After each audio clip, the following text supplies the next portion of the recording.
Hello everyone. How are we all doing tonight? Uh yeah, bit scuff here tonight on my end, but we should be fine. But yeah, I'd like to welcome you all tonight to a bit of a review slash one shot we're doing of the Witcher tabletop RPG by R.Talsorian Games. Also, I'd like to also introduce my friends and players for tonight.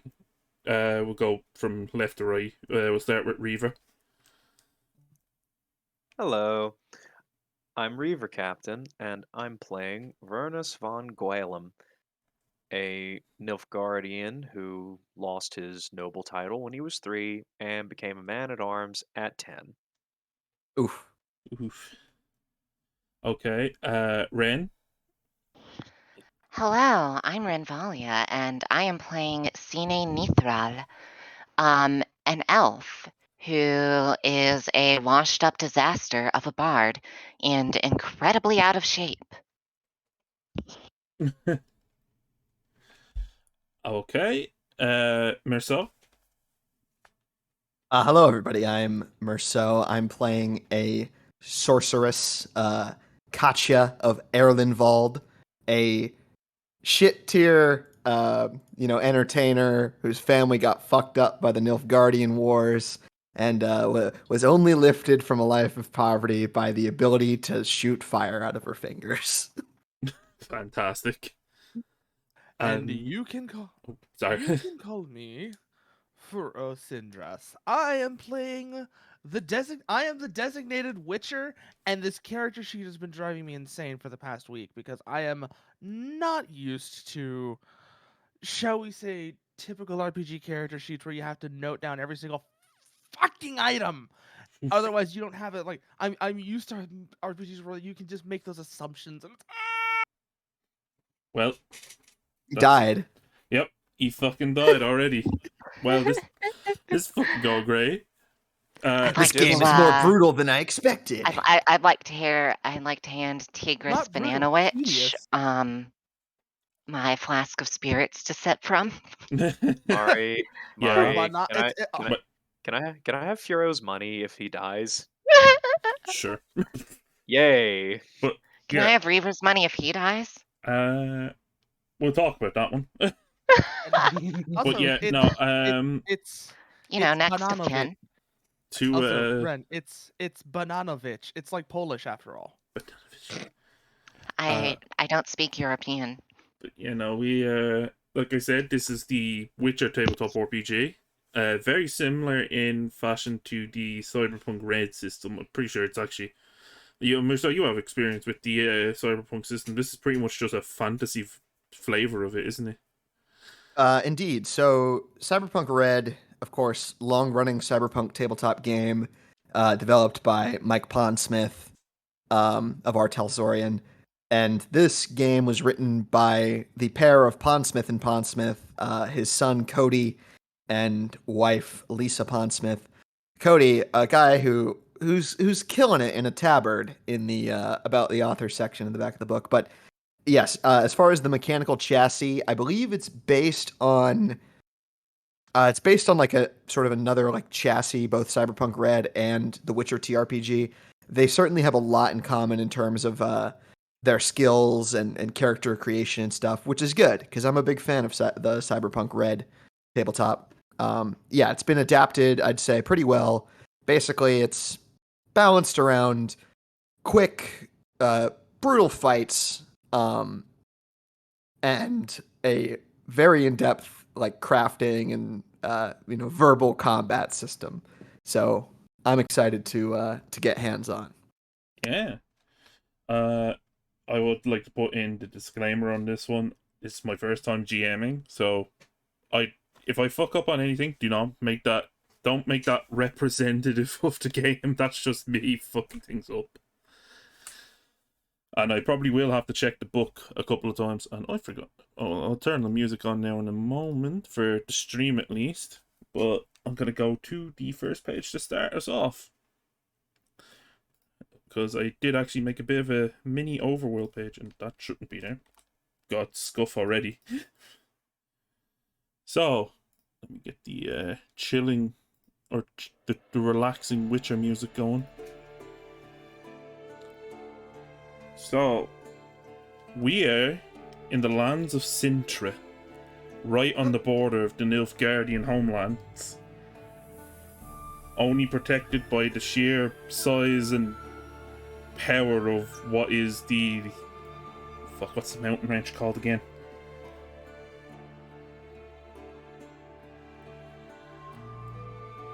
Oh, God. The map. Yeah, I'm looking at the map now. I'm just... My brain just kind of shit itself. Oh yeah, there, the Goriamel.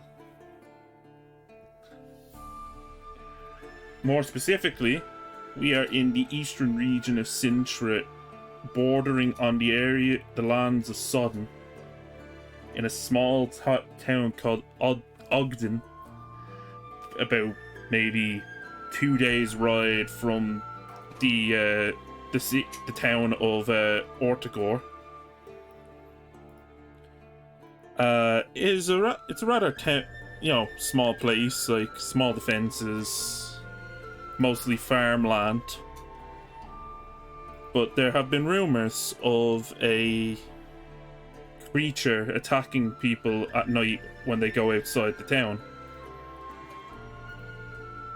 For one reason or another, everyone here has been summoned to Ogden. As you can see here, it's just a very simple shot of the town. If you want to have a quick note of like references here. Oh wait, I forgot. I didn't even move yous over. God. See, my brain's already fucking up. Nah, this is just Roll20, Mari. Yeah, I forgot that you have... That is how Roll20 works. But yeah, no. So, I think there's Fog of War enabled by default, because it's a black canvas for us. Fog of War on. Yep, let me just take that off. Anything show up for you there? Not yet. Nope. There we go. Gotcha. There we are. Yeah, there we go. And it's just I kind of had to do this all in sections here. But yeah, no, so it's nothing major. It's just a small kind of farming town that has like wooden palisades around it. And as I said, you're all here for various reasons. We start our journey though within the market quarter of the town, which I'm going to drag you over into now. Just to make sure. And I need to place you guys before I start revealing things. Can it be assumed that I am busking in the market square? Yeah, that can very much be assumed. Okay, I'm gonna roll for it. Yep, just give me a momento to place you before I check that.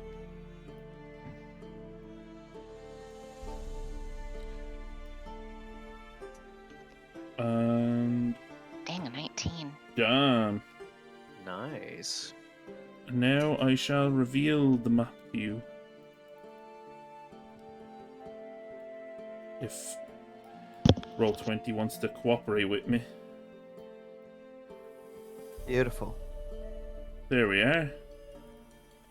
So, as you can see, the market is somewhat bustling today. You know, by Ogden standards, more than 5 people out on the street in the market is bustling. But it's mostly merchants, guards, and various other workers just going about their days. Of course, we have Sine up here busking. And with a roll of 19, allow me just to consult the busking chart. Because I'm going to steal Ren's joke from when we were talking about the game. Busking makes them feel good. Oh, there's a whole song. Buskin', buskin', buskin'. Busking makes me feel good. Where is the page for busking again? Is it under profession? I totally forget. So according to the skill description, the 19 that you've rolled on it, that is how much money you earn from busking. So it's a relatively small income stream. Money's money. But yeah, no. Who wants to start us off? I've kind of put you in somewhat random spots relative to who you know or whatnot. Well, my character's just busking out here, going for some money. Need to make cash for the inn room tonight. I'd Okay. say Vernos is just sitting on anything convenient with his pipe and just gauging the passersby, So because we are getting north. north. Aren't we going north-ish? We are in the east of Sintra. Yeah. Yeah. So there's a heady mix of Nordling and Nilfgaardian here, isn't there? Sintra, I believe, is in the first Nilfgaardian War, essentially the queen. First casualty. The queen died in the castle Sintra, the capital city, and essentially since then, Sintra is nominally part of the Northern Kingdoms, but is essentially politically controlled by Nilfgaardian interests. So there's, I'd assume, likely to be Nilfgaardians here, but Yeah, a heady mix of North and Nilfgaard. He's basically just watching to see if anybody's going to get uppity. Okay. Would you call that awareness or human perception? I'd say awareness. So you could do me like an awareness check there.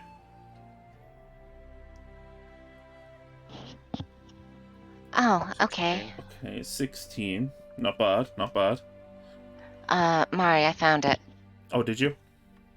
Yeah, it's the total rolled is the amount of money raked in by the bard while they perform on the street. Ah. So I'm assuming it's just 19 clinky shiny. Yes, crowns. I refuse to call it anything besides clinky shiny. Okay, so 16 awareness. For the large part, you don't see anything too out of the ordinary. Mostly you get a lot of dirty looks from passing Sintrans. Noticing your very obvious Nilfgaardian mannerisms. One may even spit at the ground in front of you as they pass. But there is one that pops out of the mind. It's a guard that's been standing in the corner nearby, just kind of idly watching you and Sine.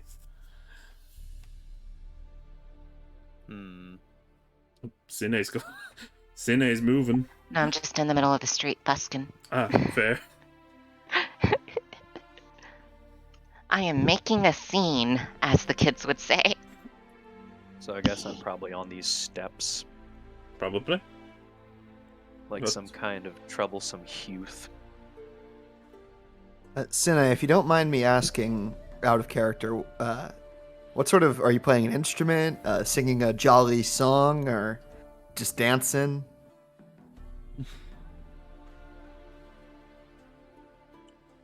Believe she has an instrument. I'm singing in Elder Speak, jamming out on the harp. There's like a small metal cup that was probably stolen from some tavern in a different town. Well, for people to throw a coin into.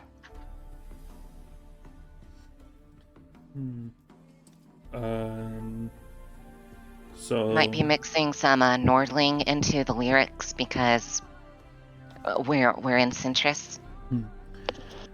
Catch it. And despite Yep.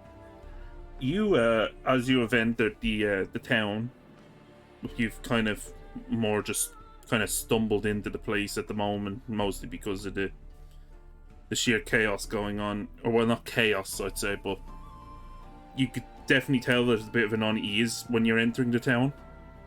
I see.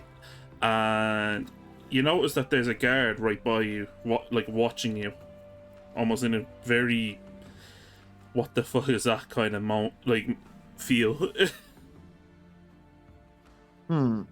Okay. Speaking of that guard, is it the one that's been eyeballing Vernos and Cine? No. The one that's this the one eyeballing you and Cine. That one I just pinged. Hmm. And the one eyeballing Katya is the one down here nearest Katya. Ah, Okay. When it's convenient, I want to get a human perception off on him, but please continue. Okay. I'm gonna. Yeah. Can I attempt to sense their motive via human perception? Go for it. Then I'll Just make sort of- my roll at the same time. So I've got +2 because I am a Cintran. I am a native Cintran. Wow, that's a terrible roll. All right. Okay, so it's Eight. 16? Yep. Is that without the modifier or? That's with modifiers. That's 8 + 6 + 2. Okay. From the I looks rolled of it, from the looks of his posture and the way he's kind of cautiously watching you, you can tell it's not because you look like an outsider, but it's almost because he's never seen someone as clean as you before. Yeah, well, soap is in my inventory for a reason, so. It's almost like he hasn't seen literally anyone with a level of hygiene in weeks, mostly. Well, I'm gonna pass by because I don't really like the vibe he's giving me, but I'm gonna say, what time of day is it? What are you asking the guard or? I'm asking the game master. Oh, okay. It's about noon. All right. I'll give him a little curt nod and say, "Good afternoon, sir," and just pass by, sort of heading towards the center of the market. My family were buskers. They were entertainers themselves, so I'm interested in witnessing this performance. Okay, fair enough. The guard he just keeps watching you as you walk on, like he doesn't say anything. Do. It's gonna move to about here, I'll say, giving the elder folk a nice berth with which to perform her performance. And I rolled rather poorly with my 12, so do I even get anything off of this guard? You get a sense of suspicion off him, but not too much. Like, you wouldn't be able to tell exactly why he's suspicious. But you can tell he's kind of observing you and Cine in, like, a very inquisitive manner. Okay, is it tigers or tigris? It's Tigris. Tigris. Alright, hold on, I think I need to turn Furo up a tiny bit on my end. There we go. But no, okay, so Tigris, while you're within the market square as well, by this very lovely brass statue of the Cintran Queen, clearly as a memorial of sorts. Yeah. This guard down here that I've just pinged makes his way towards you and eyes you cautiously with a kind of almost aggressive Hold on, look. Oh, what? Is he okay? He said, "Be right back," I think. Okay. Right, well So then, it is important to. go ahead. I was just gonna say, if you've read the combat rules, you'll note that which direction you're facing actually does matter.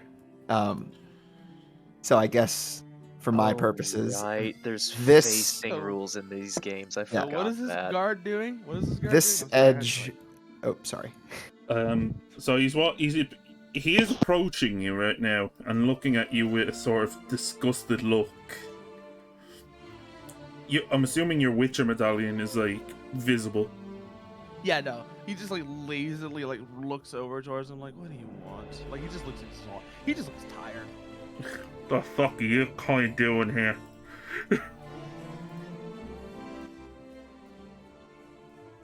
Your lot bring nothing but trouble, it does. Tell me that when there's a grave hag. You need someone to deal with it. Let's see. Can you? Actually, can I do something here? Yeah. Let me just finish this part. And No, I want to interrupt this. Oh, you want to interrupt? I want to interrupt while busking to use a performance roll, right? Okay. You know what? And I want to start singing Toss a Coin to Your Witcher, the classic, Yes, the classic. to by idolize Witchers a bit and make them seem cooler than they are. You know what? Go ahead. In the eyes of these, like, guards.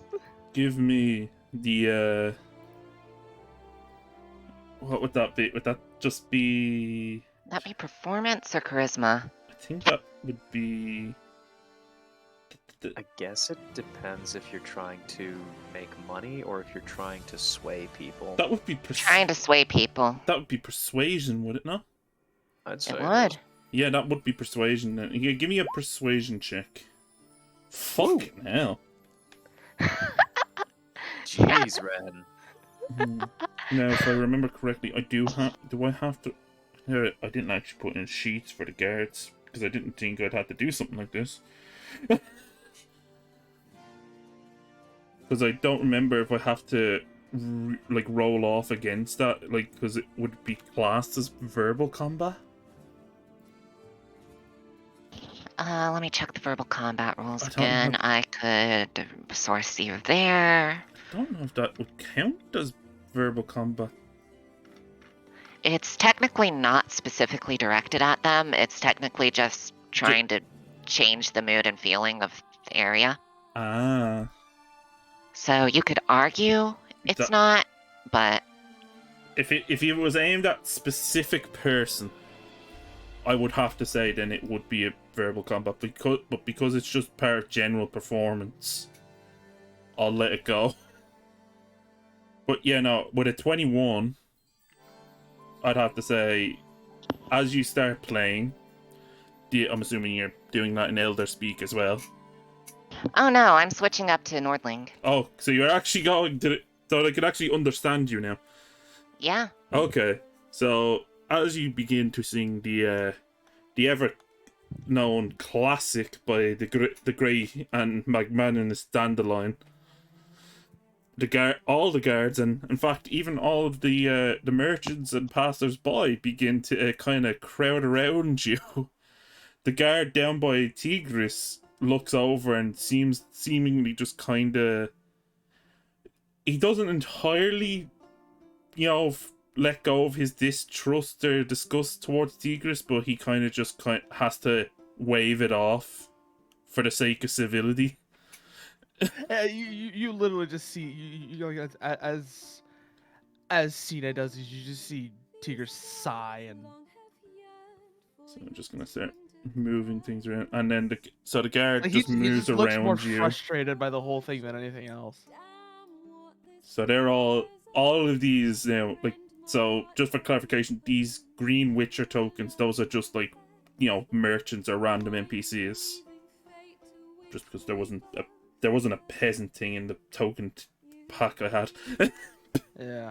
I'm gonna back up a little bit just to give him some room and not get too surrounded. As the crowd moves in, Vernos is really going to focus his attention on the guards. Okay. And because he got his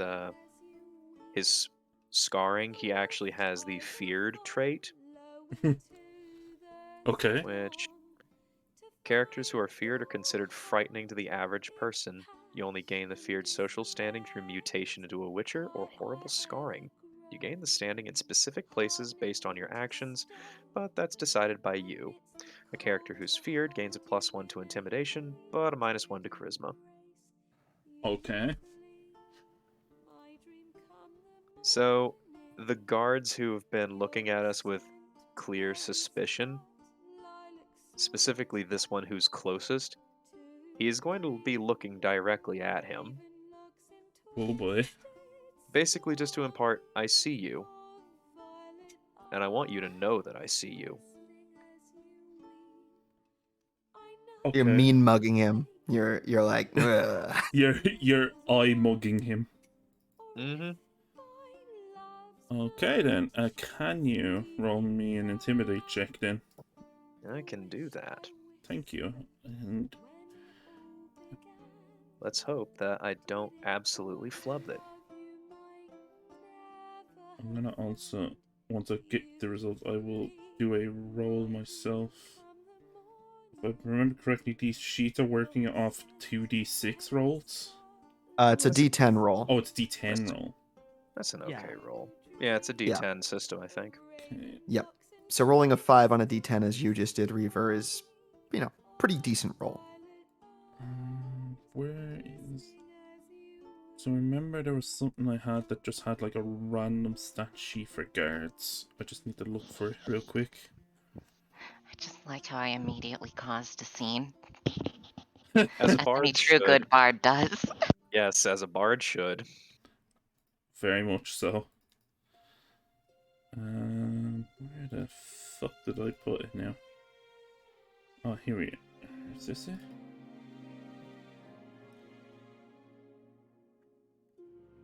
No, that is not it.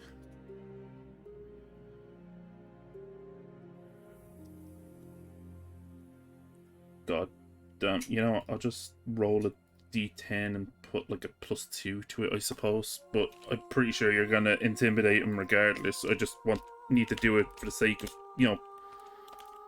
Posterity. yeah. Yeah, no. He catches the look, blinks, and then kind of scaredly kind of looks back towards the performance. He got the message. Excellent. Now, as it begins to continue on, some of you might notice that some of the, not the guards, but just the random passers-by are getting a little questionable of Cine, mostly because of her being an elf.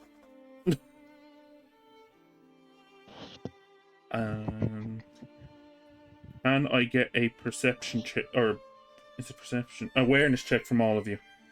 Mm-hmm. Okay. Maybe an elf, but she's a damn good busker. Damn. Ouch. Oh, that's a fumble. I'm too Nice. busy. I'm too busy glaring at the guard. Nice. I am reading the crowd right now. Jesus, you are. So I need Like a pro beggar, I am reading the crowd. I need to check the fumble chart for that, actually. Oh boy. Ladies and gentlemen, the fumble chart. Yes. Ladies and gentlemen, the fumble chart. Yeah, you're all gonna get to see the fumble chart now. If I can find it. I believe it is on.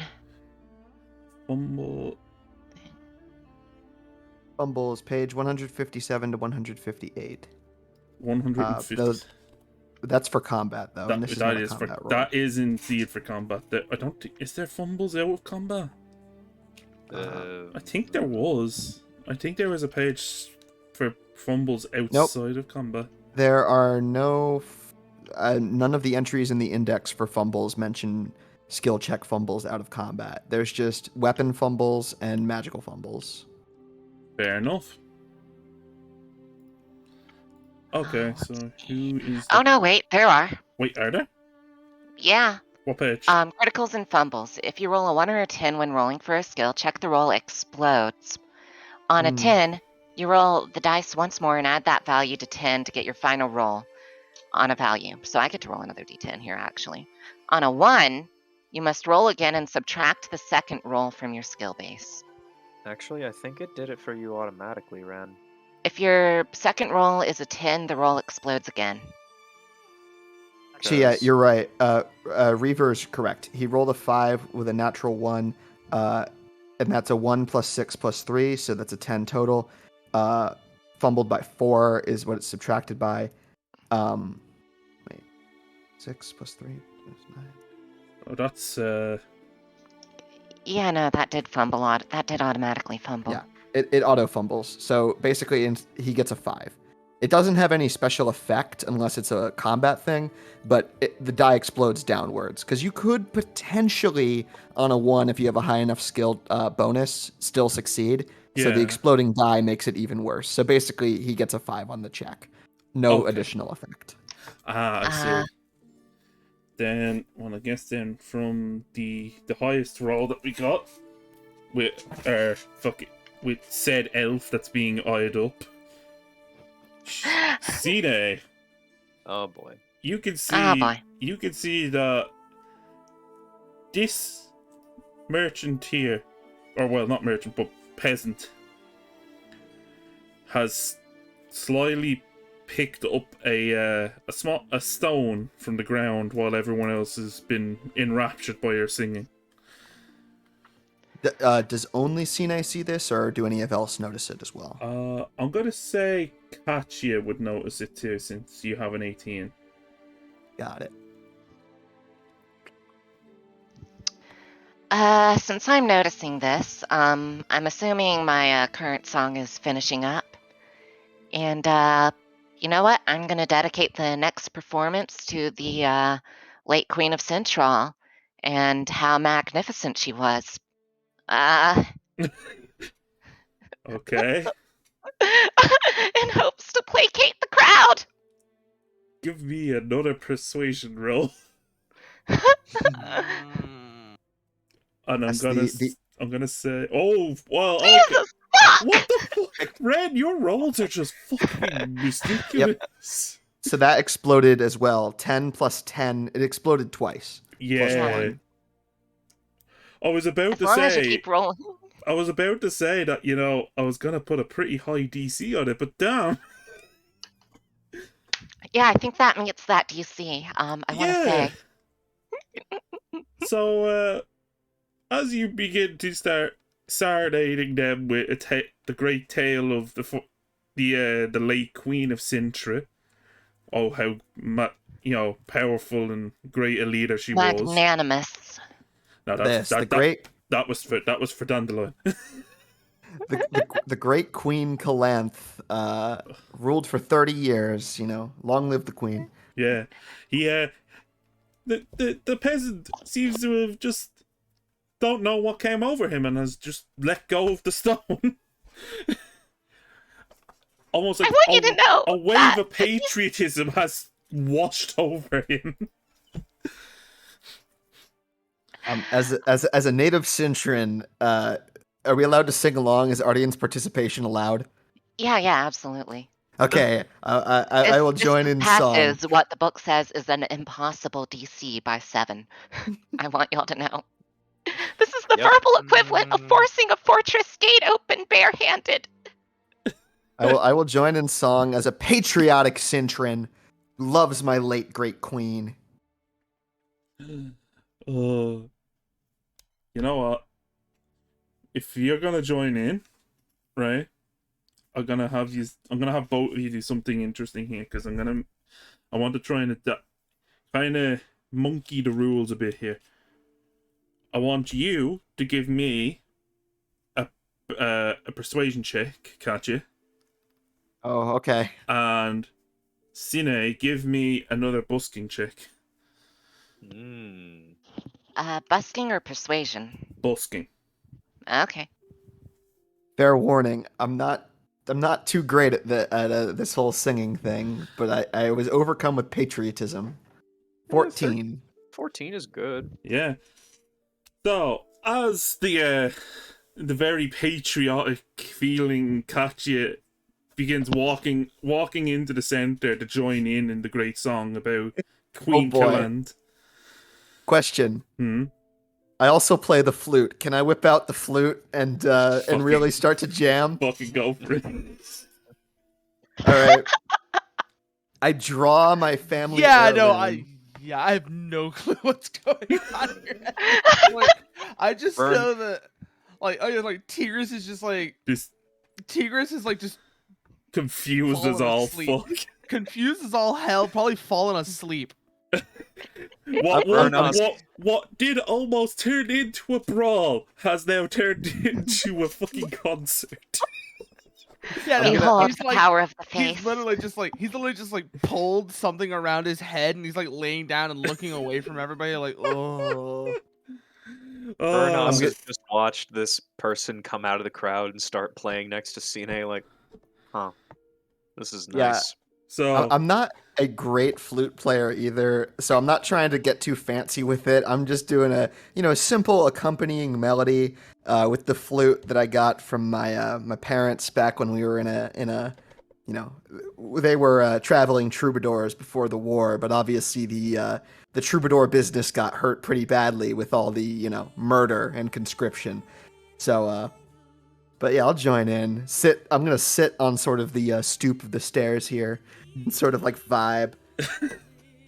as this magnificent performance is going on, you see that all of the peasants and the guards have become completely enthralled by this great performance of patriotism and homage to the great Queen Calant.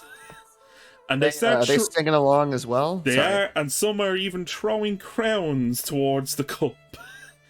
Yes. How many coins is? I'm devising it as her Cine's total from her busking roll, and half of your persuasion. Ooh. Oh, nice. So you have just earned 26 crowns from that performance. Nice. As this I'm keeps really going raking in on, the dough here. everyone is enraptured by it. Up behind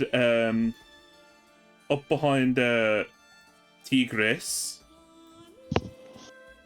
seems to come two more guards who are kind of flanking this what would you say, almost heavily armored man with a royal Cintran shield, clearly an heirloom, as you could, if people could see from the obviously the patina on it. Like inside of his little squished up bedroll, he looks over at them and he looks at him and just mutters, "Oh boy, here we go again." The man in the center of them looks down to Tigris as like, "You a witcher, or is that just for show?" Yeah. What do you think? You think? And yeah, he lets him put his point a finger at his eyes. He's sassy.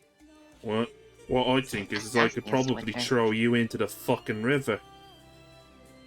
But we can't be picky right now. You looking for work? Take what I can get. He looks up from Tigris at the display. When did that start? Do I spot shiny armor in the distance? Give me an awareness check. I might spot shiny armor in the distance. You do indeed spot shiny armor in the distance. You don't see any detail, you just see the sheer shine of it. Yeah, no. You just back over. Tigris is like, some elf decided I was gonna be her charity case. At a low point in the performance, during a brief lull, Vernos will take a quick step beside of Cine and just whisper in elder speech, "Shiny to the south."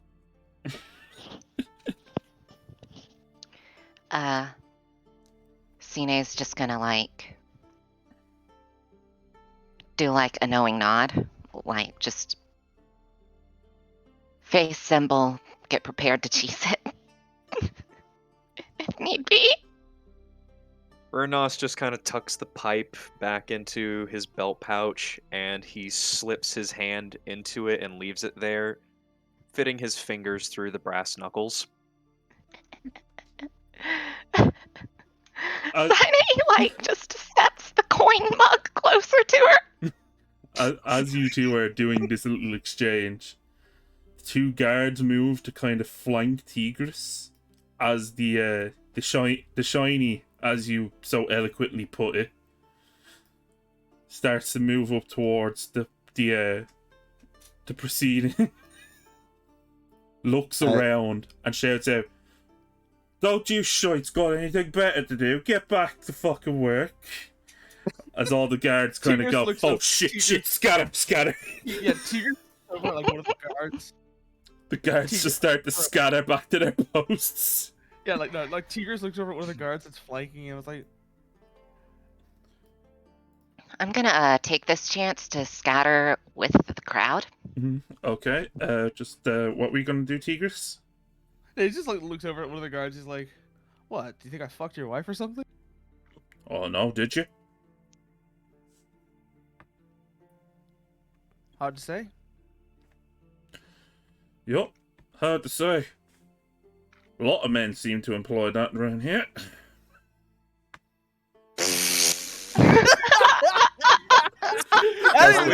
Are we playing Spot the Cuckold?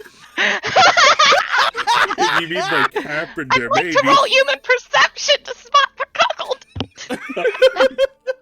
Is it awareness or is it human perception? No, that would be human perception. You could very clearly tell by his posture that yes, indeed, he is the cuckold. He's the town cuck. Game master. I was gonna say with that, if that rule had been higher, you know what I would have been. You know what I would have said? He's not just the town cuckold. He pays people to fuck his wife. Oof. So you're saying, Furo, we found Dale Gribble. No, not Dale Gribble. Is there a tavern in the immediate area? In fact, you were actually sitting on the stoop of the steps of said tavern. Yeah, I'm gonna take this chance to stealth my way into the tavern as the crowd disperses, having spotted the cuckold. I was gonna say, yo, what? And I'm gonna challenge this friendly-looking lady who seems of Synthral descent and was playing the flute by me to a game of Gwent. Yo, I don't have a Gwent deck. Before you do that, Don't worry, I do. Can I get Cine, Awareness, and Katya all to roll me a stealth check? I was gonna say, That's what I was rolling. That's not hitting people with my fists. I'm not Or a trying to be. crossbow. I'm not exactly good at sneaking. My entire job description is make a lot of noise and draw attention. To be clear, I have no intentions of like sneakily going into the tavern. I was gonna scoop up five coins off the ground and just go inside. Yeah, let me mark that 5 of these coins went to you. You want to know the irony? Merced? Yeah. I actually have a somewhat decent stealth skill. I mean, I will roll stealth if it is required, but I am not intentionally sneaking. I'm just going inside, like as if it's a normal thing to do, because it is. Like, let me just show you. I'm not actually doing it, but let me just show you.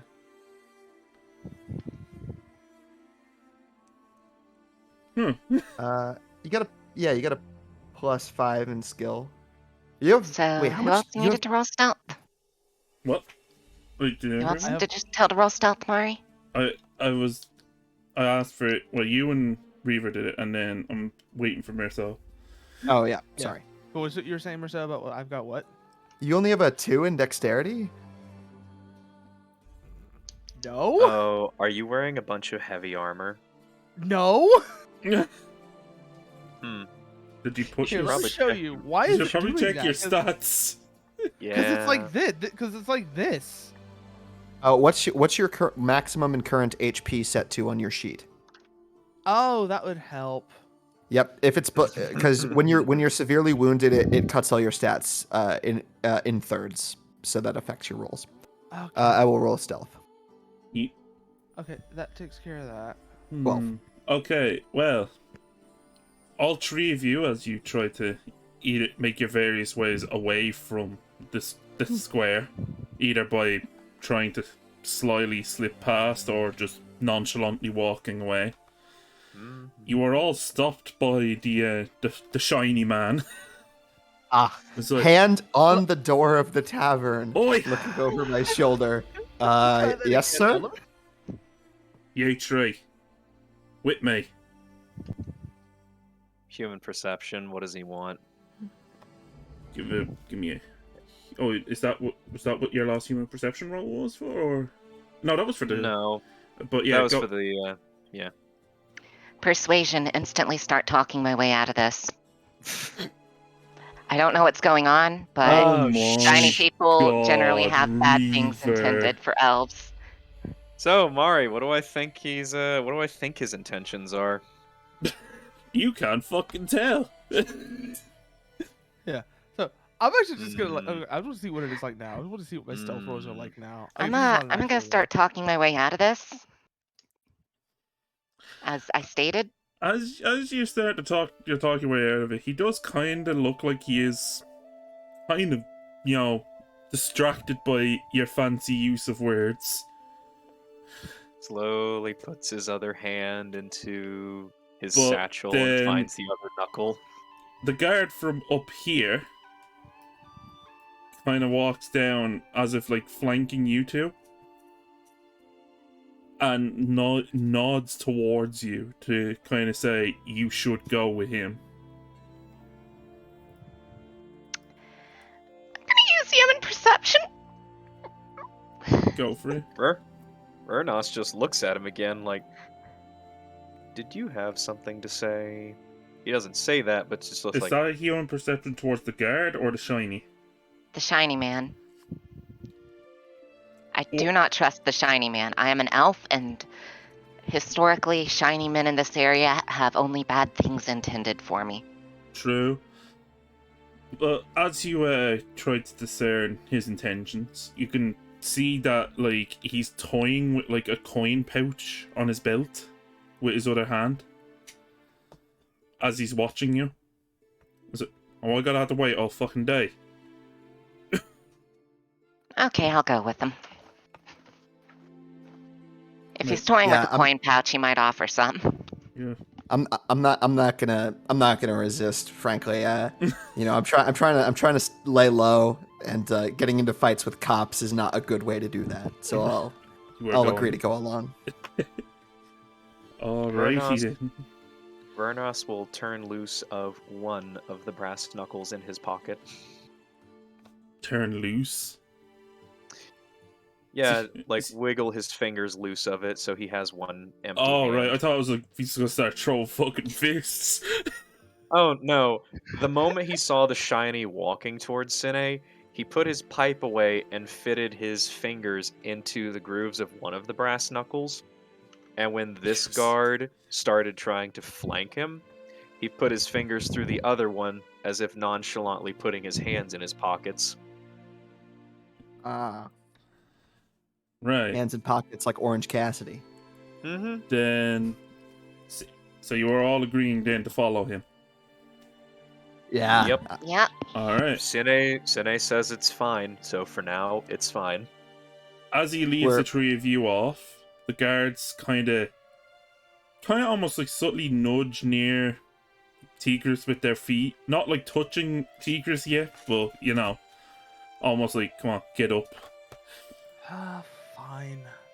You see him just like, you see him like very agonizingly slowly, get up, and he really doesn't want to be here, but hey, money's money. I like to imagine that Tigris, you mentioned he is like wrapped up, like like when Aizawa in My Hero puts his sleeping bag on. No. You know how a pillow is, right? Basically, Yeah. imagine he's rolled the thing up like a pillow, like rolled the thing up, and he has it like squashed on either side of his head. Oh. Well, he does have one empathy. He's extremely antisocial, so. Yeah. God, he's me. I mean, Okay. in the later years of the Witcher schools, they didn't have really great choices of which kids they took. Right, I need to swap to another screen now for this, because you're going to be led through, all the streets and back streets of the town until you reach. Now, once I get fucking sorted, I need to bring you guys over. The system is so weird. being a GM is weird. Tell So me as we're about it. That's his walking, life on Roll20. I'm gonna have to just don't mind that these tokens are bigger than you. I kind of made a hames of it. no problem. As we're walking along, I'm gonna try and make some small talk with Sine. Ask her where she's from. Is she from Dolblathana? Where she, etc. Are you asking her in Nordling or Elder Speak? Because this is actually very important. I'm gonna ask in Elder Speak. I have a +10 to talking in Elder Speak because I Alright. have high intelligence, so I can talk it pretty good. But like my Yeah, accent's a little off. you get some of her backstory. She was sold out of like Dolpafana in her early teens, and she's a former Nilfgaardian pleasure worker, I and see. now she's here on the lam. Mm. Anyone Well, else doing something? I'm gonna take Huh? that. I'm gonna take that silence as no one else wants to do anything before we continue on. Yeah, I'm gonna Vernos keep my has nothing he cards. can do. I want to take a sip of my flask of spirits. Fair enough. Go. I'm gonna keep my cards close to my vest and just say, "Oh, yeah, I'm just passing through. Looking for work. Home got raised in the third Nilfgaardian War." Or the third wars haven't started yet, actually. This takes place between Witcher 2 and 3, unless Yeah, you're Oh, no. changing up the timeline. but yeah, We're no. surrounded by giants. We're doomed. Like I said, I made a hames of the tokens. But no, as you're finishing up, like getting led through the streets of the town, you've come to like kind of like the eastern part of it, like near one of the gates, where there's a couple of like kind of hastily made buildings and carts and supplies around, and a lot of guards seem to be around this area. Gotcha. And Well, this is fucking ominous. So, yes, okay. I was just gonna say, I don't know if you knew, but it's something I've grown very accustomed to from Lancer. If you alt and click the map, you can ignore grid snapping, and it like makes it easy to align the squares if right. we're gonna be using the battle map. Yeah, Because Roll20's squares are dog shit. I feel your pain. yeah. Yeah. I Yeah. realized that when I got the map, and then the grids didn't align up, and I'm like, Oh, Yeah, you always have to force it to work. Yeah. yeah. I Well, didn't show you how to fix the grids. that's fine. Sorry. It's fine. I'll have it fixed in the future. Oh, I could have showed you. But yeah, no. As you have now come into this area, and like I said, there are very many guards here. The shiny man stops in front of what looks to be sort of like almost like a command post building. Vernos just leans to Cine. Do you have your knife? In Elder Speech. Cine just kind of like nods, but like,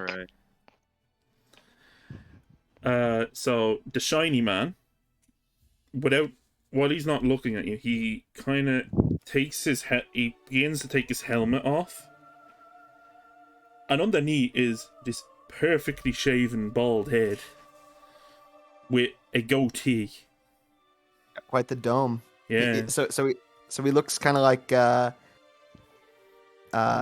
looks kind of like J.K. Simmons. Yes, That's what I am. he looks like J.K. He Simmons. literally just perks up. So, Eggshell, what did you drag us out here for? As he turns and you see this perfect goatee stare towards you, he does not speak for me. he just holds his helmet under the crook of his arm. And I was like, well, first I might as well introduce myself. You can call me Sir Darcy. I'm the local guard captain and former Cintran royal soldier. I'm gonna pipe in with a quick "Long live the Queen." Aye. I'm gonna awkwardly repeat, "Long live the Queen." Vernos just says, Darcy. Well, I can already tell that the four of you are definitely not from around this part of Sintra. Well, maybe you, Miss, but the other three. I get the stink of Nilf off one of them.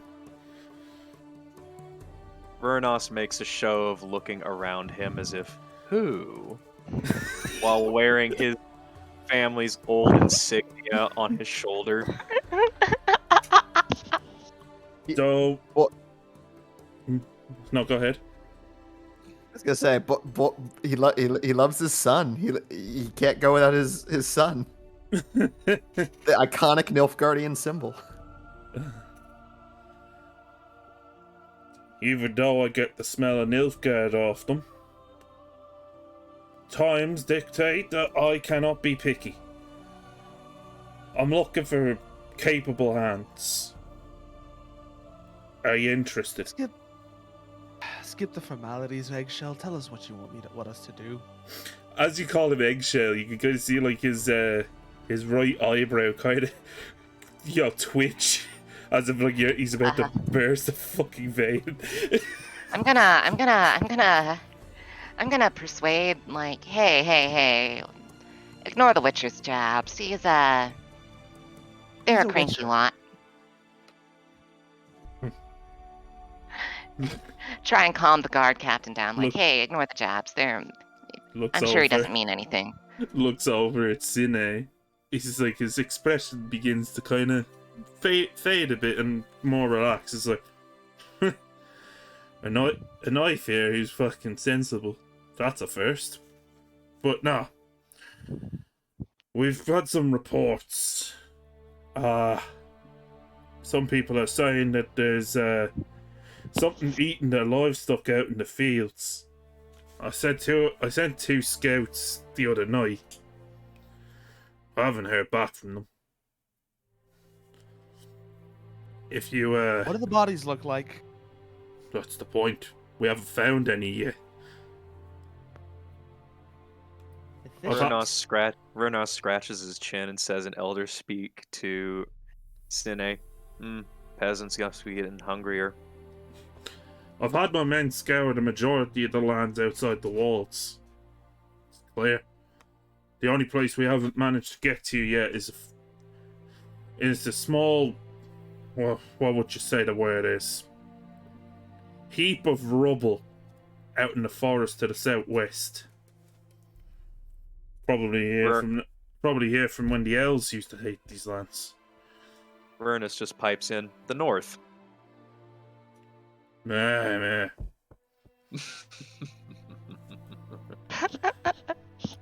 If you can We are full of sass today. Yep. We are going to antagonize this man to our deaths He's if we gotta do have not. a fucking coronary at some point because of you. Now, Cine, being a friendly folk, but also a shitty fucking bard, is going to just try and, now, we'd be happy to investigate the situation, but, we'll need to purchase supplies, and I'm sure you understand such things come at a price. And I'm assuming that is, what would that be? Darcy just looks at you and then to the other three. No, I want to roll for that. Oh, you want to roll? Like what Yeah. what is your intended outcome with said roll? To make money off this, and or make more money than he would have done off this. I'd say that's just another persuasion roll then. Everything's coming up, Cine. Fucking hell, Cine, the absolute goat of this group right there. Hey, silver tongue. Yeah, had more uses than you think. A Lamont. Silver tongue in the Settle down with that. streets. Settle down with that tongue of As yours, he's don't let looking it at you rip it all, out. he pulls up the very nice coin pouch that Cine caught a glimpse of earlier. There's 600 crowns in here. Come back. I'll give you half now. Get the job done. I'll give you the other half. Vernos looks at everyone here. He looks at him. 6 does not divide by 4. 600 it divided does. by 4. It's 150. Not neatly. He wants 200. You're getting 150. Cena's just gonna stare at him like. Literally just like at this point you literally just like talk of money and feeling like Vernos is trying to screw him. He just feels a dagger being glared into his back by Tigris. Rareness barely speaks Nordling, right? Yes. He Yeah, has he enough barely. for basic sentences. In Nordling, Basically, no, more. so Cine is gonna immediately tell the guard captain, ignoring her friend, 600 is plenty. Right. And we'd be happy to take half up front. Good. Word of advice for you, Elf. Keep your hooded friend there on a tight leash. I get the feeling he's gonna be trouble someday. Sure thing, Captain, sure thing. Darcy just nods, and he turns around to kind of split, pour out the coin to split things. I will take my share of coin, which that'd be 75 each up front. Mm-hmm. As he he gets another pouch ready to put the first 300 into, and he tosses it over towards Katya. I'll catch it. Right. If you need supplies, my man Kenneth over there will get you sorted. For reference, Kenneth is the man over there by the wheelbarrow. Interesting. Yeah. Perfect time to use to convince the Witcher to use his vast fortune to buy me more armor. I'm gonna slide Ranis 50 of my crowns. Let's spend the moment we're out of the captain's office. He looks at it as like, no, this is yours. No, you're taking it. You are the complainer. CNA, I'm not taking money from you. I will take money from Nordlings. Or Again, from like, shinies. Tigris literally just thumps. Tigris just goes over and thumps Rareness. Shut up! It's their money. He looks at Tigris and says, Mutant, you are not the scariest thing here. Gotcha's gonna say, what, you run out of villages to sack, Nilfgaardian? You're pretty fucking greedy. Sorry, plowing greedy. It's the Witcher. We don't say fuck. I don't know. I've heard a certain Geralt. I'm pretty sure he said it very many times. Like Tigris is like, I know. Whatever's in there might be though. Okay, like so look pointing off like to the direction where they said the pile of rubble or whatever was. Vernos probably knows the Nordling words for sack and village. Oh no, I said it in Elder speech. Oh. Then he looks at you and says, yes. So I'm assuming you guys are going over to Kenneth. Yeah, we're going over to Kenneth. Good old Kenneth. He just kind of looks at you all weirdly. It's just like, all right, take a look. And as you take a look at like what's kind of arrayed, because it's very haphazard, almost like it's a car boot sale if you know what those are. Yeah, like a garage sale, car boot sale. Yeah, it's all very haphazardly put together. What you can see though, in terms of armor, as you know, as I heard you were talking about armor, there's not a whole lot. What is there are mostly very middling grade gambesons, I say. and the only the only thing of particular now for good protection would be a single brigandian. He would look at that and he'd say, "Oh, it costs you 300." So they don't sell. They don't got no armored hoods. You want like a hood, like a coif? It's medium armor, armored hood, 350, 14 stopping power. Yeah, I've got Common one of those, rarity. actually. I've got one of those actually. It's funny you actually- mention that. Give Do me they a- have I'll let them go. Yeah, ask that to Kenneth. I'll ask him. Ask the good man Kenneth. I'll ask him if he has what's the description of this head armor? Would be An like armored hood, right? Yeah, you got a hood, thick leather, maybe reinforced with some chain. I got this chain coif that I wear under my traveling cloak sometimes, but looking for something a little more heavy duty. Heavy Head's where I leather, do all my thick thinking, which is twine. pretty important to me. He Heavy just leather. raises a brow and looks at his wares. Like, I thought you take me up for a fucking leather worker.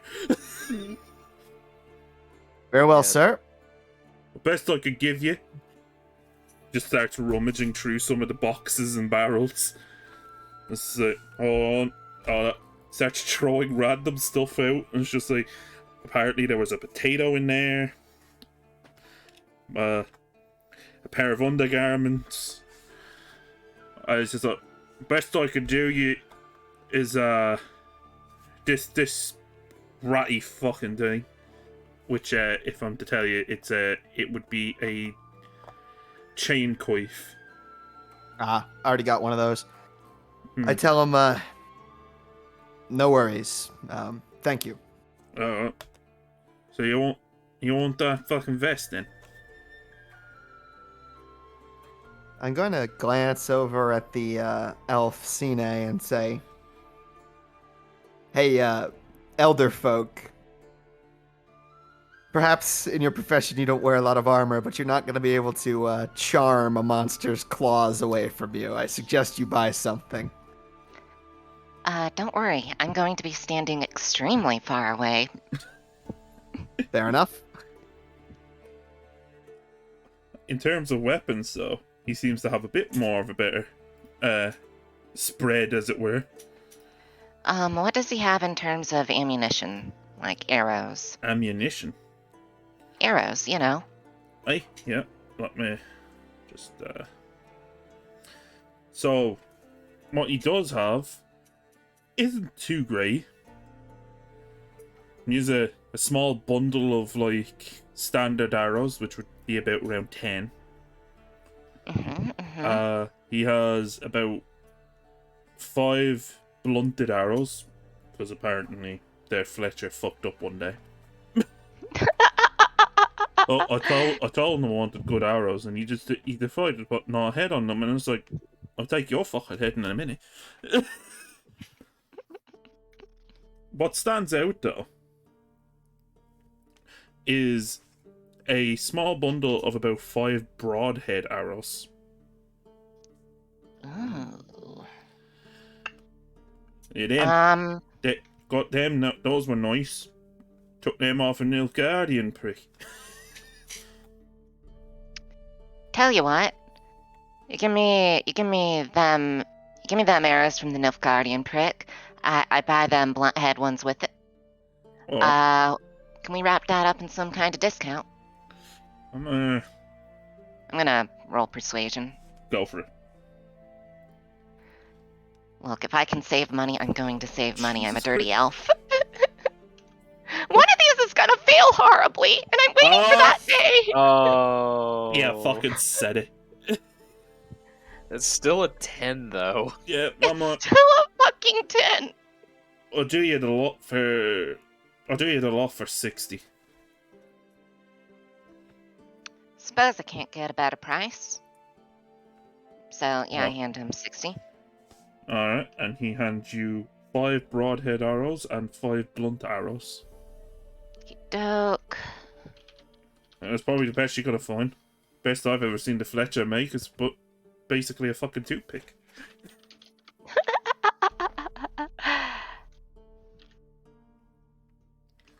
Does he have any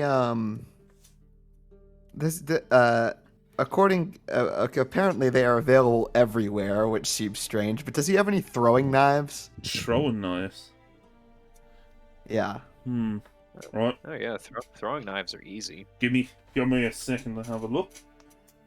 Starts rummaging through the barrels again. Finds I like could a make throwing small, knives if I wanted. like a small like linen bag or sack, and it has like a bunch of throwing knives in it, but it's like they're all just like randomly pointing out in very dangerous directions. Is what Are you're they talking about? also mismatched? Yes. Who wants to put their hand into the knife sack? Mystery dip. I can afford exactly one throwing, or I can afford 2 throwing knives. Or, They're 50 gold each. Right, let me get those for you. As he like he's I like cautiously trying to take out 2 knives from this magical lucky dip of daggers. Oh, it's okay. I Send- just want one. I'm gonna select the one that I want, which is the one that looks the most unassuming. Also, Here, since you knock yourself out. I'm not losing my hand to that, eh?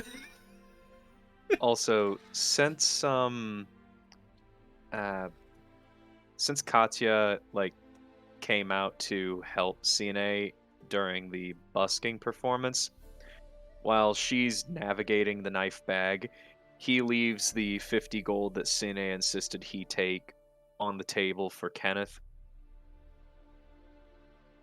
What is that to help Katia? Well, Katya did right by Cine, so he's gonna do right by her. Sick. You're buying the throwing knife for me? Mm-hmm. Then I will buy 2. 50 of my own gold and the 50 gold you gave me. So that's 2 throwing knives.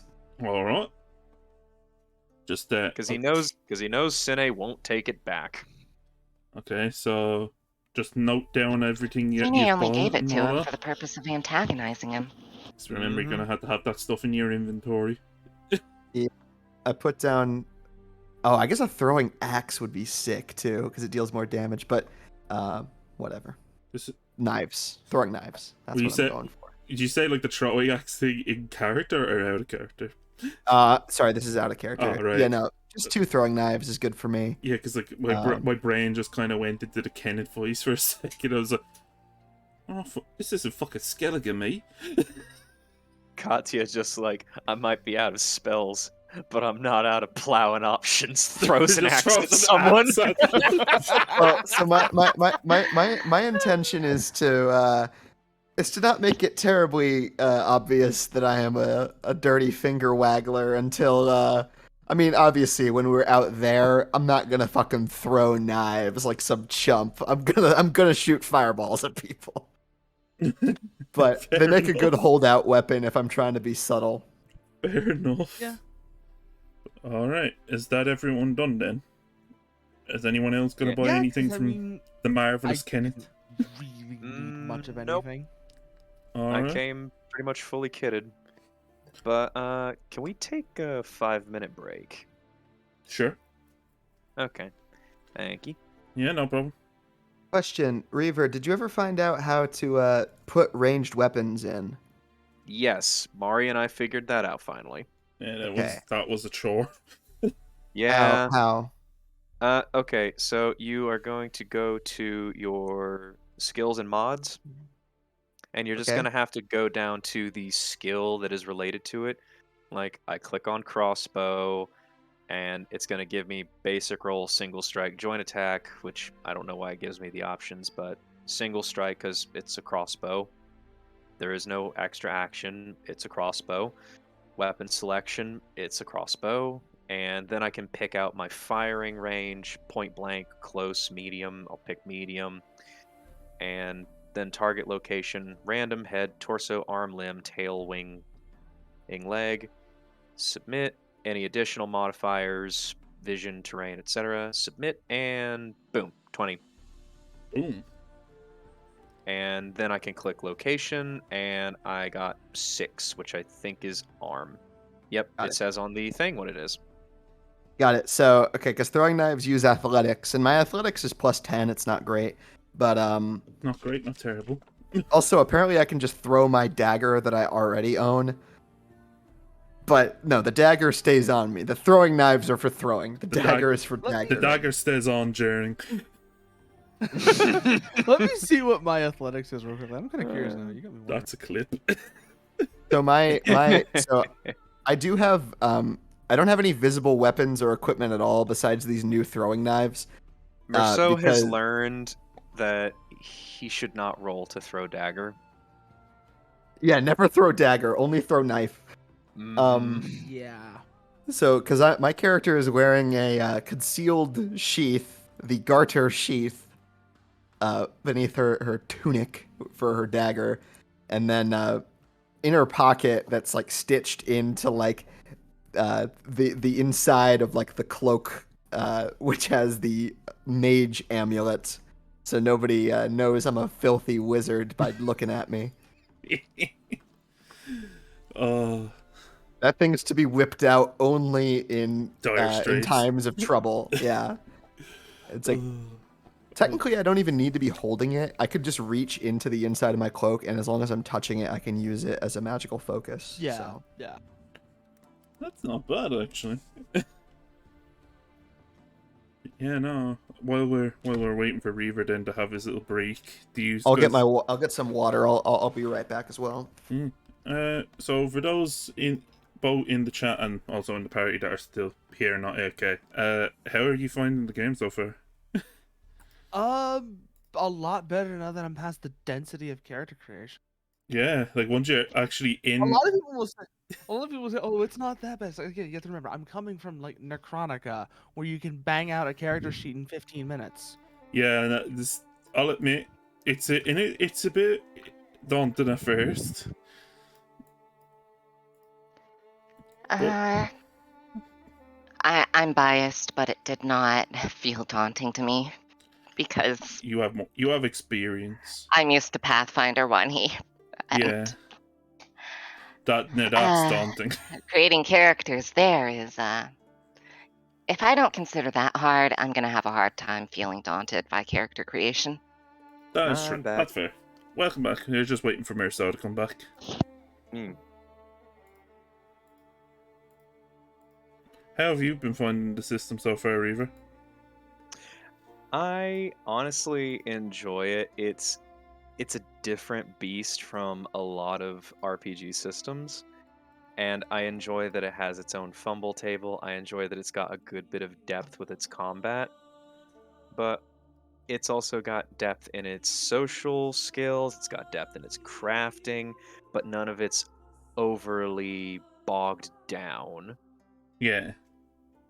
I haven't messed with the magic system because I'm not somebody that messes with magic systems, so I'd ask Merceau or Ren about that. Yes, I I haven't am. looked at this one's magic system. Yeah, no. I have returned. So as insofar as magic, I think most of the spells are pretty neat. There's not a lot of spells that are just like it does damage. Like there's a few of those, which of course there needs to be. Mages need some way to attack, unless you're playing a strictly control-based mage. But the spells are not as numerous as some systems, and I think that's to its credit because there's not like a 500 entry long spell list in the back of the book. It's just like a good variety of spells with interesting effects. You get to pick 5 at character creation, and which is I think a good number for what's available to you. The stamina system and the drain system. Basically, you have your vitality or whatever the stat's called, Yeah. which is like Vigor. the Vigor. and that's like how many spells you can cast, which is cool. it's flavorful to the world because it's explicitly stated in many sources in the games and books that casting magic is really hard to do, and you can fuck it up and hurt yourself really easily, and that's represented mechanically. No fucking spell slots, no Vancian casting. Thank God. You have the spell and you can cast it as long as you have stamina. Like, godsend. I'm very happy for that. So I think the magic system is decent. The one caveat to that is there are some spells with somewhat what's the word I'm looking for? Vague. Vague, yeah, perfect. Vague descriptions. Talfrin's prison, for example, it binds people in roots, but it does not explain what that means, right? Does that mean they can no longer move? Does it mean they take penalties of any kind? Are they pinned? You know, there's various status effects. Contrast that with a spell that I took, Reivew. I think that's how it's pronounced, Rhewi, Revi, maybe, which creates... It's Polish, Merceau. It's not pronounced. It's spat. What are you saying? What word is this you're saying? What? Rhewi. Revi. It's like Revi. Revi. That spell freezes people, and it says if they don't dodge it, they're frozen, which means they take penalties to speed, reflex, etc. That's a great spell description. It tells me exactly what it does, and I definitely that's something that I would hope to see. Some of the other spells be updated, but I think by and large the spell list is varied, pretty well described. Priest invocations, we haven't even talked about those. Priest invocations are extremely strong. They're more buffing and debuffing, less attacks, but they're really cool. I almost made a druid with the druid invocations because of how fucking cool they are. Yeah, no, druids are really good. So by the way, it's even worse than Polish, Reaver. Mm-hmm. Welsh? It's Welsh. Oh. So never mind what I said. I don't know how the fuck to pronounce this. Right. Well then, are we all set then to continue? I'm good. I'm ready. All right then. Then I will get the next page ready. And make sure that I can. Okay, so it is kind of pronounced like Rewi, which means freeze in Welsh. So the spell does what it says on the tin. Yeah. Freezes people. Okay, so make sure. I appreciate that kind of like magic casting where it's the secret special language, so you just say the word and it does what it says. Does exactly what it says on the tin. Mm-hmm. Alright, I'm gonna bring you guys over here and just run some quick tests, make sure things aren't seen. You can't see anything. Is there a fog for you guys? There is indeed Don't a see fog. nothing. Okay, so Black. you can't see anything. Good. So Dang, it's like the future of the Nilfgaardian Empire. wow. So I've just opened up that area right now because obviously fog of war. But after you getting yourselves ready and all that, you begin to head out towards the area that Darius told you about. So about maybe an hour or two away to the southwest, almost coming up on the area near the town, like the major city of Ortgor, since you're that close to Ogden, right? You come across what maybe I think Sine might notice and Katia would notice look to be elvish ruins of sort, like as in like a ruined elvish building. Yeah, as a student of history, Katya knows that many of the great human cities were built on top of mass graves, to say the least, of elven civilization. Yep. So Sine is just going to quietly swear under her breath and start drinking. as you approach these, as so eloquently put by Marcel, mass graves of sorts, As a scribe of, as a early age scribe. you get this horrible stench in the area. Almost smells like sulfur and rotten eggs. Vernos is just gonna take his crossbow out. Tigris. Oh, sulfur, you say? I was going to say. You Tigris. want me to check? Yeah, can you give me a Witcher training check? Yes, I can.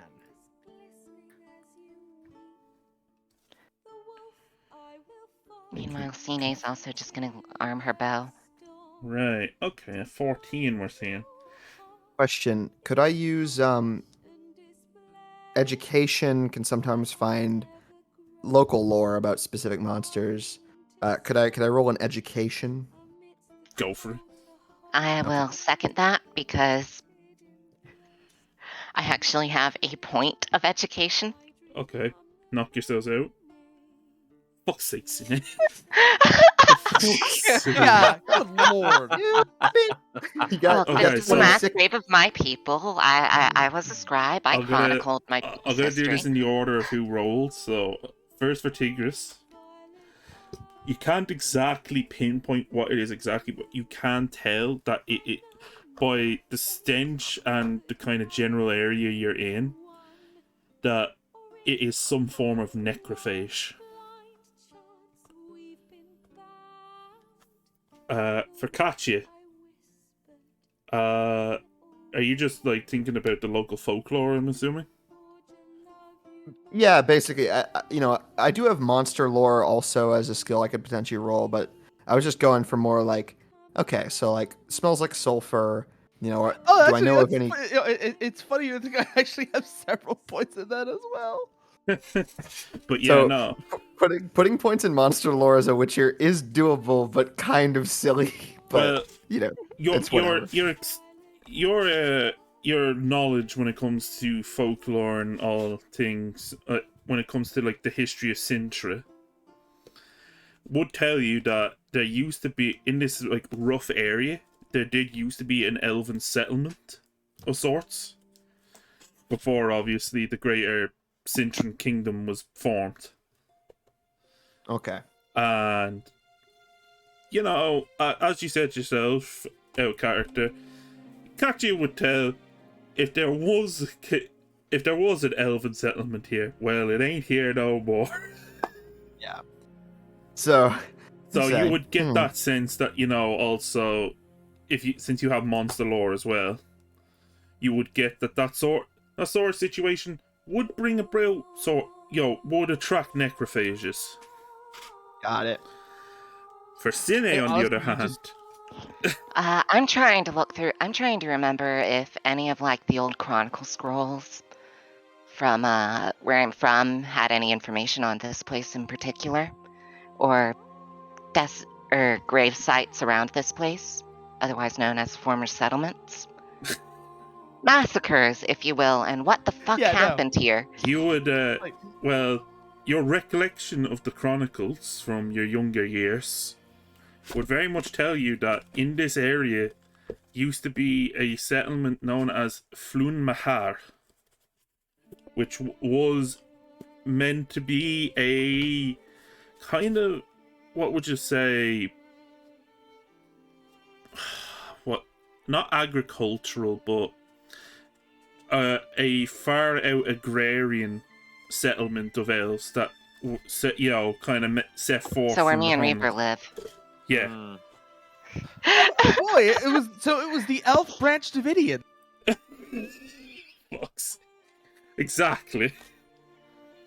But yeah, no, you could tell that was what was here back in the day. And by looking at, the damage on the walls that you can see that are left, you could tell that a lot of very not happy things happened here. A lot of sections of the walls have been broken away or have just kind of degraded Yeah. over time. Yeah, my role was what not happy things happened here.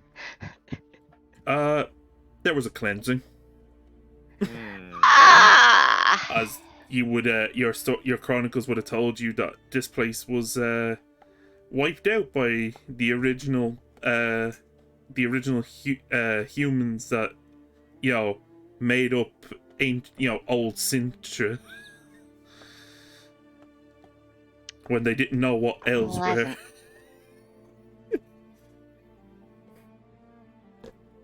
Vernos waits for the educated people to commiserate briefly and then just says, "What hurts it best?" As he's like thumbing through his various crossbow bolts. I'm just gonna get some of the broadhead arrows ready. Let's see what we're dealing with here. He sees what Sine is doing and simply follows suit and puts a broadhead crossbow bolt in. Are you guys gonna move on ahead, or are you just gonna stand there? I'm not Yeah, no, moving no, in no. front of the Witcher. 1 second. Smart move. Yeah, no, it's like Vernos is going to be in front of these two, but behind the Witcher since he has a crossbow. Fair enough. yeah, no. I guess I'm taking point. It makes Sounds sense. like I've it. got the I've got the silver. That you do. I'm gonna stand Yeah, in like back. you literally just see Tigris draw his silver sword and a parrying dagger. I will draw my dagger, which is a simple, cruciform type affair, and also reach into my cloak to I'm gonna actually touch my head over amulet. to this tree line here. About right there. Ooh, okay, so let me just think what you can see from there, because now you're getting that little spot. So if you're going from there, you would see. You go to that. Then Oh, there's an opening there. there is. Okay. Then... Yeah, as you reach that point, you would kind of start to see little glimpses of like dug up ground past some of the walls that you'd see, and what might be bones. Game Master, I have a question. Yes. For the purposes of measurement, are each of these squares being treated as a meter or 2 meters? We'll just say a meter. A meter. Okay. Yeah, Got it. sorry, I should really have that sorted, but I was just wondering. Yeah, that's on me. 'cause- Sorry. No problem. So, the book recommends each square 2 meters, and I think that's silly. So I'm glad you agree with me. Yeah, I'll each put it to square a 1 meter. meter. Yeah, Yeah, because 2 then meters. we're gonna have to start multiplying, and I'm like, I'm not good Yeah, at it's maths. Because they say each square is 2 meters, and if you, like me, have 5 movement speed, they Round say up. round up. And I'm like, then why not just make each square a meter? But that not And you mean Yeah. then that you would get like 10 meters total movement? No, he'd get 3. I would move 3 squares, which is technically 6 meters, even though my movement speed's only 5. Eh. Right, exactly. Yeah, no, okay, then we're I'd just move saying it's 4 a meter. squares. We all agree that it's a meter. Yeah, Cool. Good. I support that. Okay, what can you see? Oh. As On top of that, I will say, you know, actually, no, I won't say anything. thanks to, Tigris moving up as the front and from this angle, right? He can catch a glimpse of what might be what has been causing the trouble. Hmm? Very, Oh. very faintly, he can see in the distance what looks to be a very emaciated, pale being ripping at like bones and corpses and whatnot in a giant mound. He would very clearly tell from his training it is a ghoul. Corpse eaters. Oh boy. Explains why there's no bodies. Witcher, speak elder speech. He is. Oh. Good. Do you want me to take a shot at it from range and try to draw it into this narrow gap? to make life easier for you. Let me see what we got here. We got the gap. We've got a ghoul. Take it. Okay. Going to just move to right here. Oh, wait, hold on, let me. Oh, hold on. Uh-oh. I have Uh, unintentionally triggered the raid. As Renas is moving into position, which would give him a little bit more clarity and, vision on what is in the area. Yeah, he spots right in the corner there another ghoul. Witcher. They're There too. they're specifically ghouls. Oh shit. Yep. Witcher, there's another one. There's probably more where that came from. They Make your haven't shot noticed count. you yet. They seem very, very intent on eating what seems to be the remains of a horse. And the two that you have spotted almost act like orangutans in a way, as one has picked up a bone and is smacking the other one away. I have to ask, Cine. Game Master, Yes. before you take this shot, Renes, how tall are these walls? They are about 10, I want to say 10 foot. Ah, So it's they, gonna be difficult. yeah, they I was are. gonna think I could climb up them. Even for what rubble it is, like, the elves were pretty good mason workers. So it doesn't look like there's a lot of easy handholds, are there? Only thing they're better at is guilt tripping. Well, we wouldn't have to be good at guilt tripping if we weren't all massacred. Yeah. I could say, wait, what was your athletics again, Marissa? I have +10 to athletics. You know what? Give me an athletics check. See if you Okay. can actually climb it. Wait, what just happened? Oh, just a basic roll.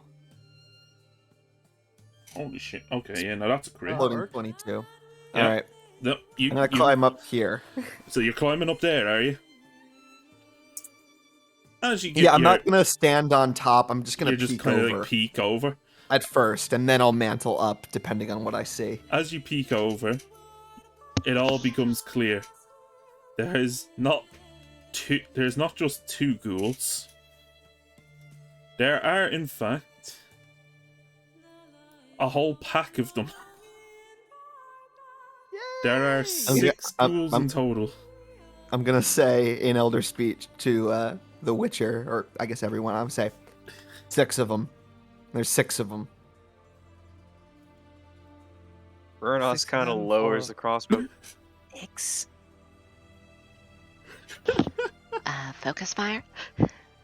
You Sine is just gonna say to Rairnest, focus fire? He's just like, there's no other chance. I fight men, 6 not of them. monsters. 6 of them, 4 of us. I'll say Renas. Mm, Steel won't do much to them, but they aren't immune to blood loss. That's my suggestion. he gestures Actually, with a I- crossbow actually, with a that- broadhead loaded in it. What like Cine does the same with her travel bow. Yeah, Tigris actually like puts a hand on Rernus's crossbow and lowers it a little bit. Aim for the knees. It'll slow them. That's a hard shot from here, Witcher. I will try Your though. bolt won't do much for you. Yeah, in your hard shot, but it'll do more than anywhere else with your bolts. Mm. He looks at your knife. Don't want to donate your dagger. Cine just goes to Rairnest. You take the left one, I take the right knee. Also, Got it. it should be noted there is an action you can take to aim a Aim, ranged yep. weapon, That's and you what can I'm take it looking 3 for. times in a row, and it just increases by +1 each time you take it for a Yeah, maximum of I'm a +3 bonus. Oh shoot. Okay. Okay, I'm gonna so, go ahead I and don't- start doing that. so you Yeah. guys are entering combat then. Mm-hmm. All right. Can So you? I have not actively aggravated them. I am simply taking aim. Okay, so can you all roll me initiative, please? Yep. That's your reflex, right? There is a button on your sheet for rolling initiative specifically. So if I Okay, click my initiative. token and I hit initiative, will it put me on the timer? Darn. Oh well. Okay, so now I need to roll the initiative for the ghouls, which I'm just going to do in one big block. I just need to get there. Oh, right. There is no turn tracker. No, at I the just kind moment. of have to. No problem. Yeah, it's just Roll20 puts up an annoying message that's like, you tried to roll initiative, but there's no turn tracker, idiot. And I'm like, shut up, Roll20. I don't give a shit. So 1d. Or no. I roll initiative when I please. 6d10. Oh, I'm gonna have to roll them all individually, I think, just to make it easier on myself here. And then Right. it's plus your reflex, right? I think so. Yeah. So. I think Yes, that's and- calculated into the roll. Well, I have to Initiative is do it manually because I 1d10 don't have a plus sheet. reflex. Yep. So that's the first one. Well, So we Wow. tie. shit. The good news is we get a surprise round. You do indeed. Bad news is they are going to react instantaneously. Gonna go ahead and So that's 4, 5, One of them is, anyways. Uh-huh. 6. Oh. Okay, so Oh, I thought you were rolling for a mob. no, I'm just rolling their each ghoul's initiative. Yeah. Go ahead Mari, and put my health for and the one stamina that on my rolled character. 16 as well as me, we need to do a tiebreaker roll, correct? Yeah, Oh that's yeah. correct. So I will. Right. I got a 9. And I have the Oh, it's- tiebreaker for that well, 14. With my bonus, sorry, I wasn't adding my bonus. I got a 19 with my plus 10 reflex. So. Okay, then yeah, you won that. Okay, so I go first. Yeah. Okay, so and I have to tiebreaker for the 14, right? yeah, that's correct. Okay, just so I'll just Roll hit again. initiative again. Huh. 14. I got another 14. And you're going And- first. Hooray. Okay, so now I need to work this out. So it's Katya first, if I'm right. Yep. Mm. After the initial. After the Volley. initial surprise attack, yeah. So we got Katya, then Tigris, then Renas, then Ghouls 2 and 3, Ghouls 2 and 3, then then Cine, and then Cine. Ghouls 4 through 6. Okay. Alright, take your sneak attack. Actually, let me just write that down in a notepad, actually, real quick. Oh, I have it written for you. Don't worry. Oh, thank you, Ren. I was already writing it out. I figured. Alright, what are you going to do, I think Reaver? you want that. So, question. So Okay, based on the question? Does this count as an ambush? I'm going to say yes, it does count as an ambush, because they're not aware of you yet. Okay, in that case, both of you making this ambush attack gain.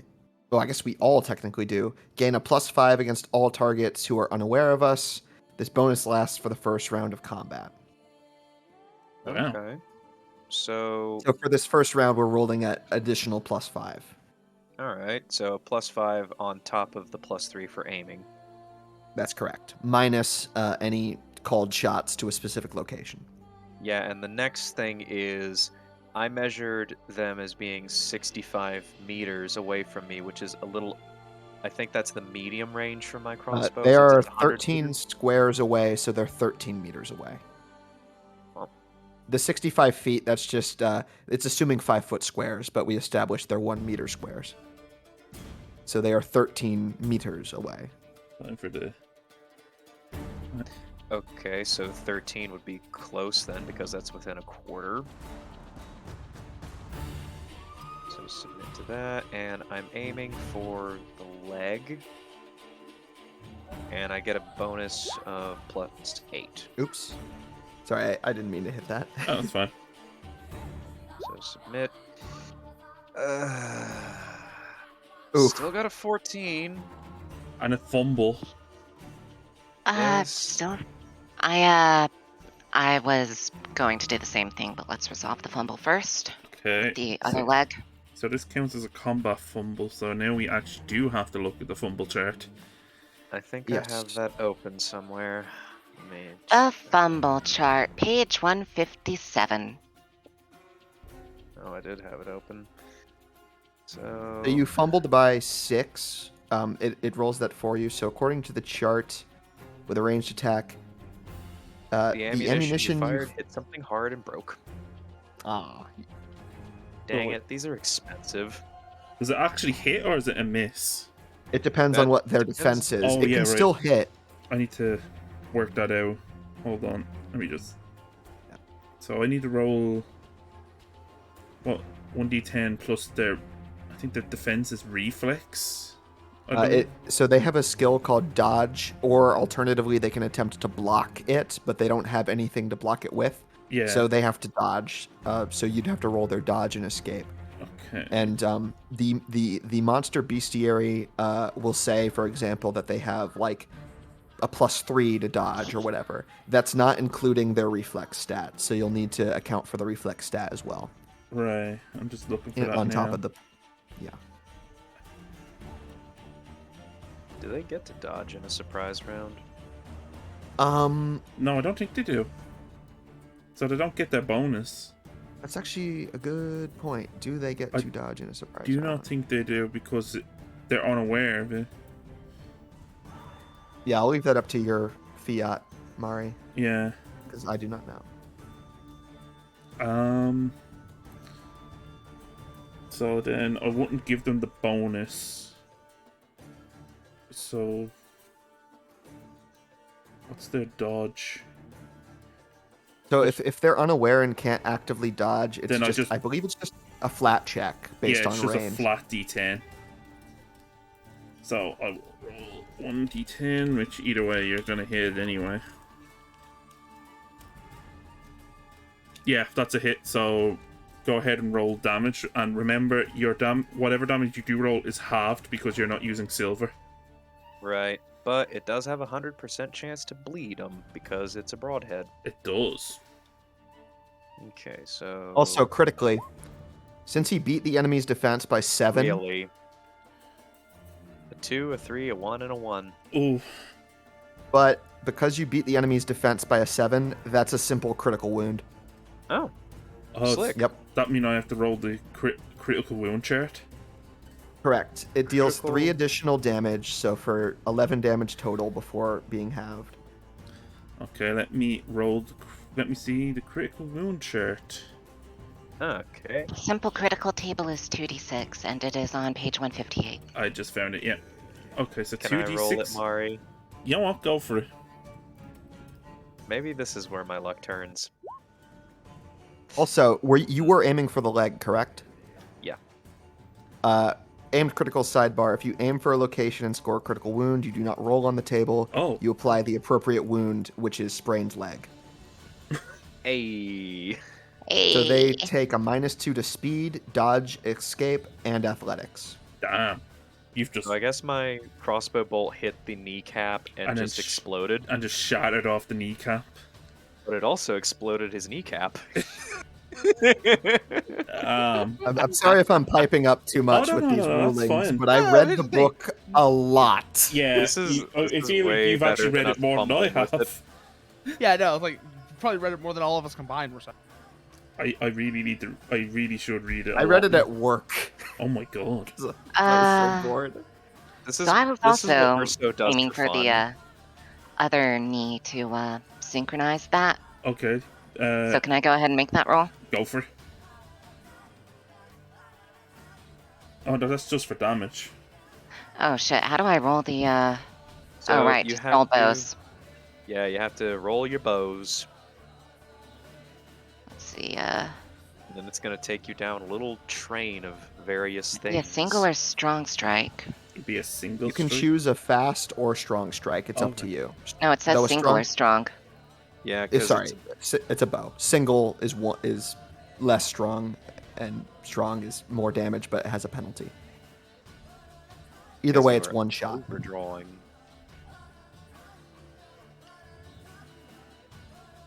Firing range is technically within close because it has 200 meter. Yep. Holy crap! Yeah, you can see why she chose to buy that. Woof! 26. That's a big crit, isn't it? Question: are you accounting your +2 from being an elf in that? Yep. Damn. Nice. Okay. And We'll just double check that. And the damage would be 18. It's Right into the other knee.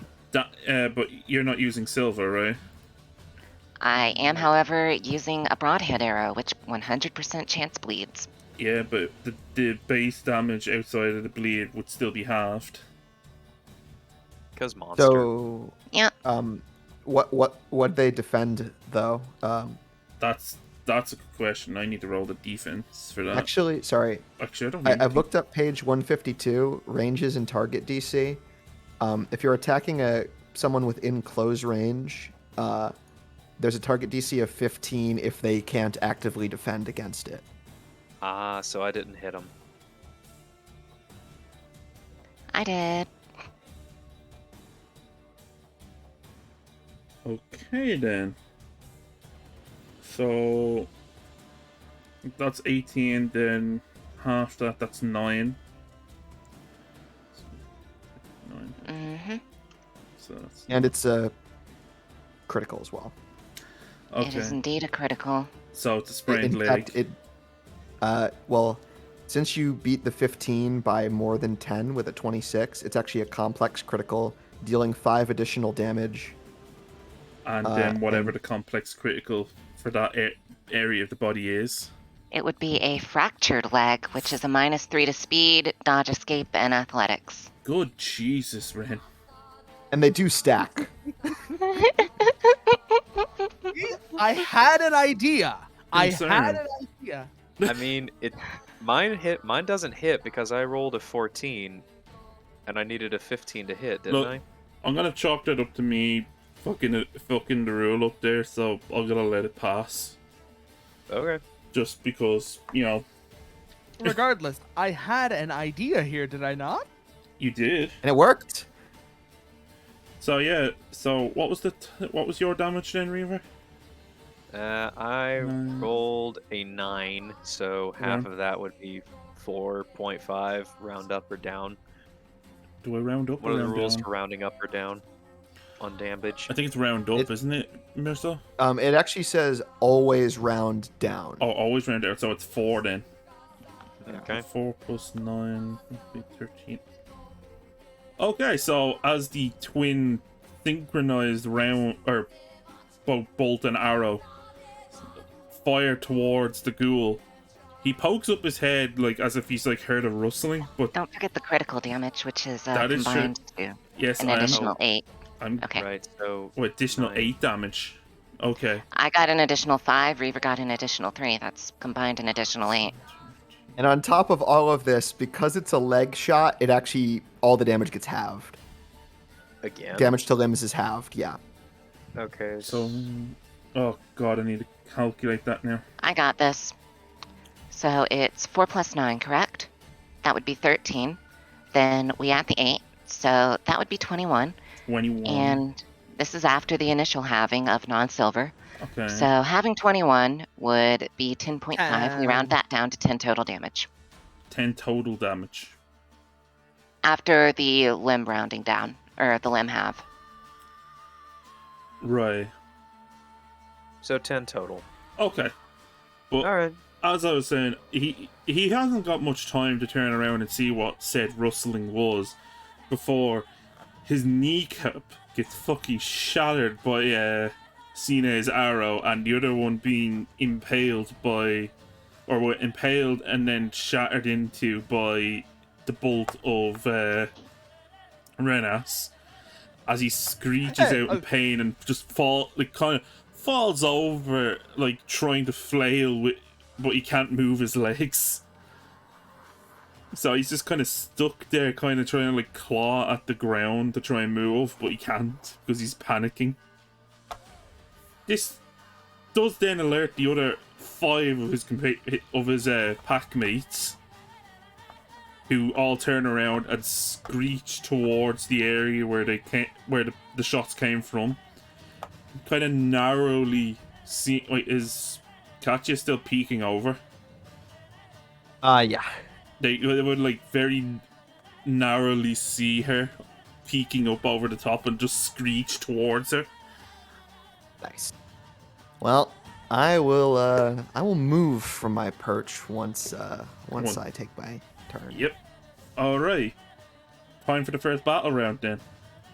An ugly kerthunk and a pretty thrum. So, Katya, you are first. Great. So which one's the one that's wounded? This one? That would be Ghoul 1, yeah. Got it. I'm going to make. So I'm touching my amulet. I'm gonna make a magical attack, Ein, which is a firebolt. This is gonna be at a +5 due to this is still technically the first round, so ambush.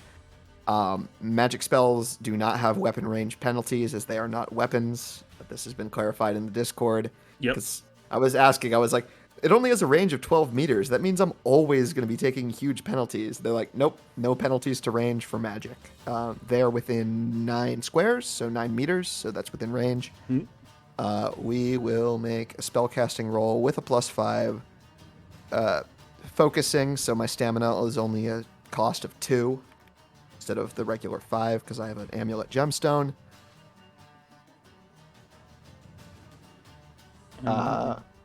Spellcasting roll, extra action, no. Target location, non-random. Additional modifiers, 5. Submit. Is that a fumble? No, that's a 30. The damage is 13, and it includes a 1. It rolls the damage before it rolls the spellcasting. Don't ask why.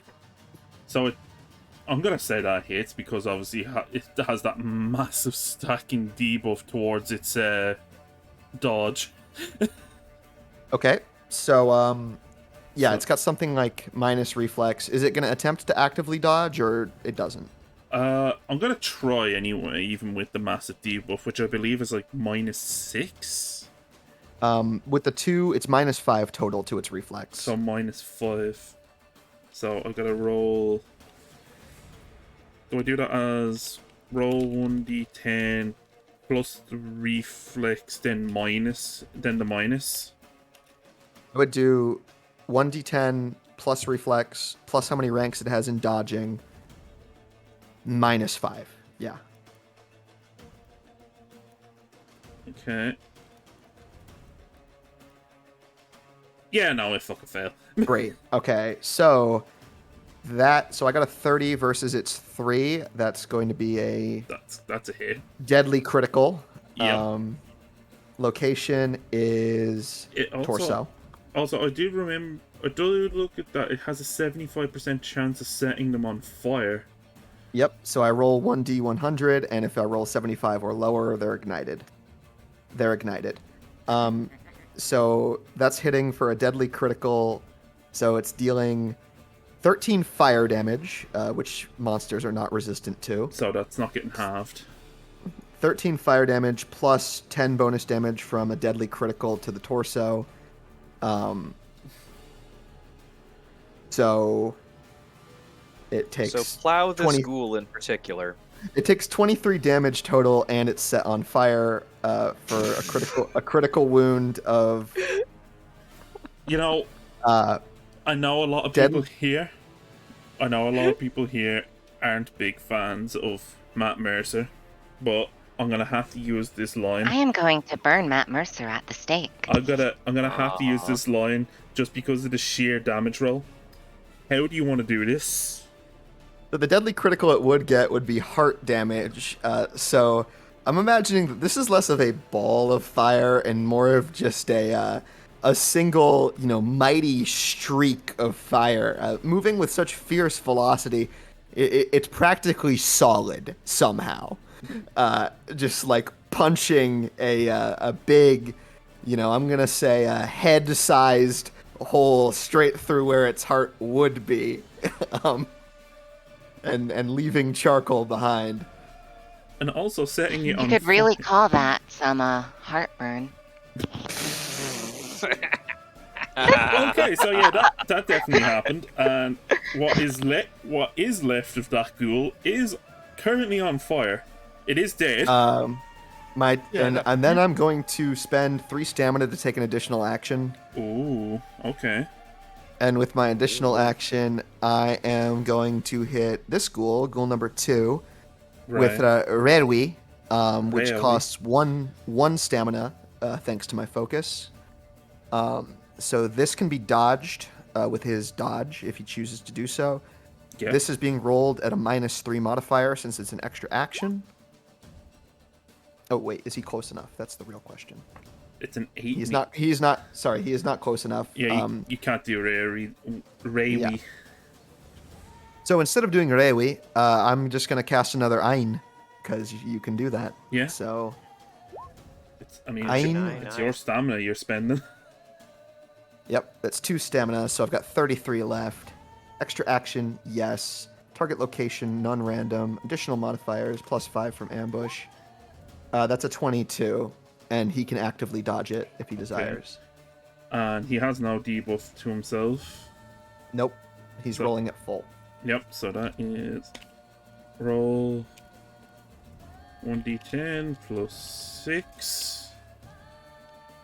And then I believe there's also another bit to that. Yeah, how many ranks does he have in dodge? His dodge and escape is +6. So he's rolling at a total of 1d10 plus 12. 1d10 plus 12, right.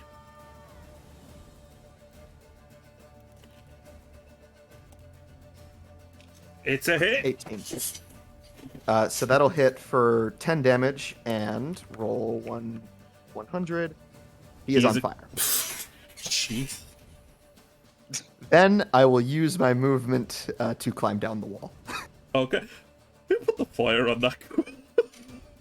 Well, that's the dead one, ain't it? I know, but that's just genius. That was me! Well done. I did that! Good. After this spirited turn, Katja's gonna just exhale, they're all yours, guys.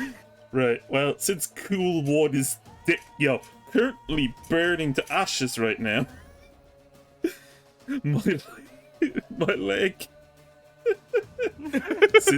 So we have to skip Ghoul 1. Yes, we have. And we're on the Let's Tigris. Ghoul 1 on fire. Tigris We is shot out both of his knees. and All says, one has been on removed fire. for the initiative table. "Yep, Oh, also, Clay, I do cast fire bolts. I have a pretty high spell casting, which means I can do it with just simple gestures. I do just snap my fingers like Roy Mustang. oh, you're an alchemist now, are you?" Okay, well, Tigris, take your turn. Yeah, I'm trying to figure out what the fuck I'm gonna do here, because, like, that went quick. You can also delay if you'd like, if you don't know what to do yet. Yeah, I don't really know what I'm gonna do with this range is. Is there a prepare to attack system in this game, or No, like is held action a thing? don't believe so. Allow me to check. I did not see held action anywhere. Yeah, I don't see a held action or Overwatch thing. So let us just say then that there is not one. Yeah. Keep And it I moving guess- for now. Yep, so then if you are delaying your turn, Renus, it's your turn. Okay, I have a crossbow, so I'm gonna need to spend an action to reload, and can I spend stamina to fire like you did to cast an additional spell or so? Yes, you take your action to reload, and then you can spend 3 stamina to take an additional action with which you can use to fire. Okay. So, So I will Now, not- this attack will be at a -3, but the +5 Yep. from ambush is still applying as well. just remind me, Yep. Marcel, how much did you do to the second ghoul? The second ghoul, I dealt 10 damage, and they are ignited. Okay. Question, do these ghouls have any sort of natural armor? Let me just check their sheet. No. Okay. Good. So, that's good. For us, at least. Strike. Not for them. No, yeah, I get you. Close. And I'm just gonna roll random this time. And since it's a -3 but a +5, it's a +2. Yep, +2 total. So submit. 22 to hit. 22 to hit. He has no... He's going to try and dodge, so... He has no penalty. I don't think being set on fire gives him a penalty, does it? It's still the ambush round, though.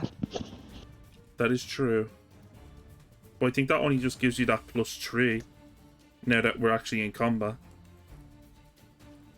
Yeah, so- our surprise round was spent on Fucking I feel murdering. like we should name this poor fowler.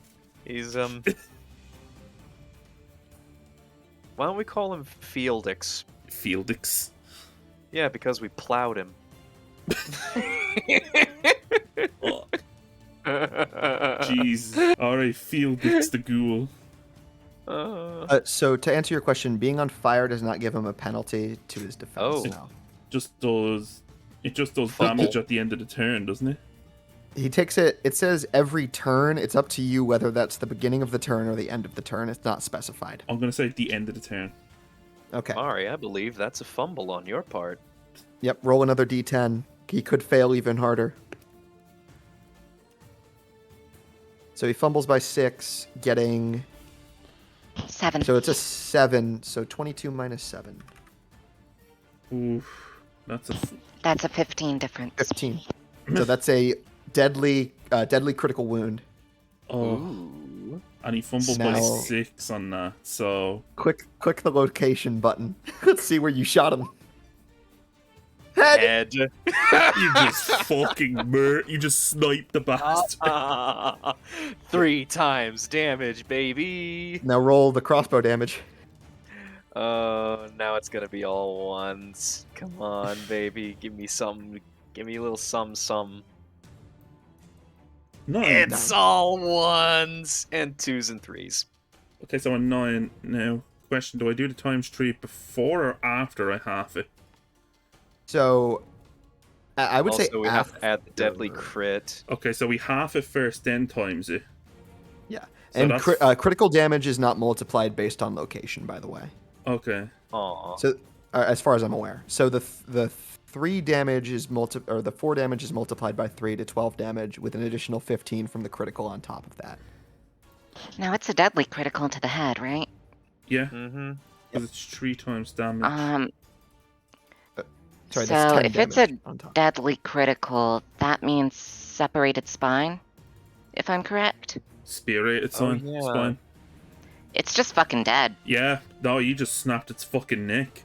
With the crossbow bolt. The description is you die immediately, so... Yep, so You not even... die. Don't even worry about the fucking damage, just... Although technically, well, yeah, we'll accept that ruling. But now that I'm reading the aim criticals thing, I think it seems if you intentionally aim, you always get the critical for that body part. If it's just happens to hit them there, it can somehow be a different type of critical, which makes no sense. But that seems to be what they're implying. Okay. But it's up to have you, a Mark. look That at is the- Yeah. not how I read that, but... But no, Huh. so, as the crossbow bolt flies through the air, that second ghoul was about to get ready to make his charge towards you, but he seems to be a little bit held up. More the fact that said bolt has just flown through his neck. It did not even get lodged. It went straight through and took his head off. A clean Yeah. kill. Hey, No, hey Mari, can I Marcel. tack something onto that? Go for it. You said that as Felix here just was immolated. Yeah. Can we say that his friend here, as he stood up to shriek at us after getting hit by Katya's firebolt, opened the mouth to scream, caught a crossbow bolt right down the gullet, Oh. and the head just kind of lolls forward? Yep. You know what? I'll allow that since it was a deadly critical. Fucking Just- go nuts. And Vernos ate all corner pocket. Okay then. It's a headshot. Is indeed. And Trying to make it like a scope. you know, he's fucking dead. So that skips his turn. Unless, are you done anything else? Or is that it?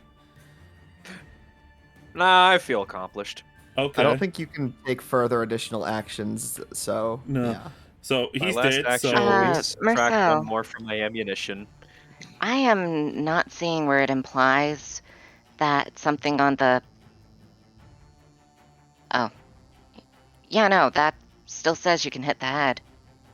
Yeah, so, but it says if you aimed for a location and score a critical wound, don't roll on the critical wound table, right? Now, think about this. If you're aiming for random location, which is the default, you're never aiming for a specific location. I see The what you mean. location that you hit is determined based on a roll of the die. And then if you always took the critical wound based on what roll of the die that was, it would just say whatever damage location you hit, you use the critical wound for that. The table would have no need to exist. I think that The way I'm reading it is if it was a called torso or head, you roll lower. Well, if it's a called torso or head, you get the critical wound for the head or not. But if it was If it just was a a random torso or head location, strike, you roll roll. 1d6. Really? That is... That is two Bewildering. very different interpretations, but it's Basically, worded the kind of... way I'm saying it is the I mean, damage isn't this location why is we are? Is Yeah, I'm gonna disagree with you here. Okay, Okay, I'm well, just saying the let's I'd say damage this is location. exactly why we're playing this game. We're The damage finding these location things. is always randomly determined unless you specifically call out a strike, right? And which means you're always going to know where it hits before you know whether or not it's going to be a crit. Which means why would there be a 2d6 table to roll for a random critical effect if you know where it's hitting? Why would you need to roll? It would just say it hit, so it deals Marcel? the head critical Yep. attack. Marcel, you're missing a Marcel. very important point. If it was a head or torso or head strike, it does not specify whether you rolled randomly for it to be a torso or head strike, or if you called it to be a torso or head strike. I agree that this is a very important conversation that we should have after the game when we are making our comments. Yeah, let's just try and get Fair through enough. this. But, yeah, since that one is now dead, that cuts him out, so we move on to Ghoul 3, which would be this fine fella here. And I'm just gonna use his turn to start moving up towards you guys. So they have... They have a run of 18. So... If I remember right, 8... Does that mean that's how many meters they can go? Or is that... I think that's what the run is. Pretty sure. Yeah. So... Huh, I'm faster than a ghoul. Yes, running is 3 times their speed. Oh, so... Does that mean they can go, 6 say, squares. roughly here? What's their speed? That's 8 squares. Their speed is... 6. So they can run 18 So they could squares. go 18. Okay, then he's just gonna Bollocks. Eat the Witcher first. he's gonna run up to get up to you guys, and that's pretty much gonna be his entire turn because I don't think he can do anything else after running. He can use a additional action for 3 stamina. Oh yeah, they have stamina. So he's gonna move up to here, and he's gonna use an additional action with 3 stamina. So from 3 stamina, take 3 from where's this stamina at? 25, so 22. Okay, and he is going to try and use his, try to bite Tigress. Okay. So I need to roll. What was the 3? That's damage. So I need to roll. That would come under brawling, I imagine. Fists of Fury. I goes up. Okay, so yeah, no, that would be that. So I need to roll 1d10 plus 6. Actually, what's his body? Because it's also that's based off body as well, isn't it? Oh, what is what based off body? Like brawling would be based off body as well, so you'd add your body and brawling adds your reflex. oh, so It's attacking with a melee weapon, so it's reflex. Oh, so then would it be melee if they're using their teeth? Melee is axes. It's kind of weird that they have melee as a skill because basically anything unarmed is brawling, as far as I can Okay, so recall, and axes and certain other weapons are melee. so then it would be brawling. It would be brawling, yes. Okay, so brawling, which would be 6 from that, and then 6 from reflexes, so it's plus 12.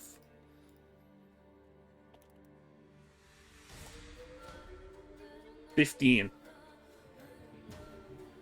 So what are you gonna do? You're gonna try to block it or dodge it? Oh, let's see here. Dodge. All right. Give us a dodge.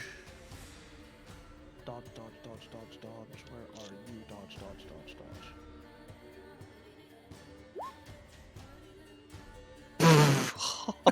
Yeah, no, that's just a dodge. Oh. Yeah, no. Sidesteps it, and on top of that, literally like brings a foot down on the back of its head.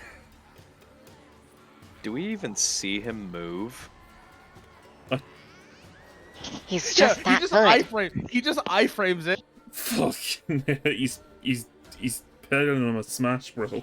It's that one fucking episode of Dragon Ball Z where Goku shows up Okay, on then. like So Bananic Planet and just sidesteps those just no, like red and no blue fucking guys. damage towards Tigris at all.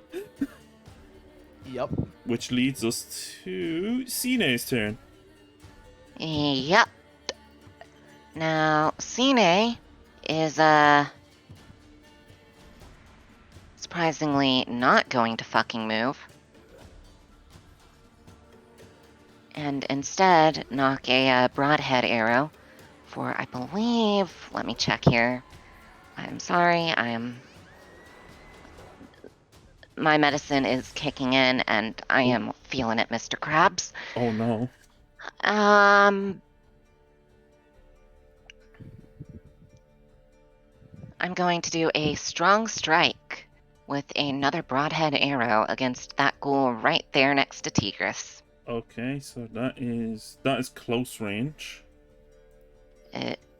Yes. So Wait. I don't think there's no penalty to close range, I believe. Nope. Let's see. There's actually advantages to close range. Yeah, I think you actually do get a bonus to it. Close range grants +0. If you're physically touching them or right next to them with the bow, you get a +5.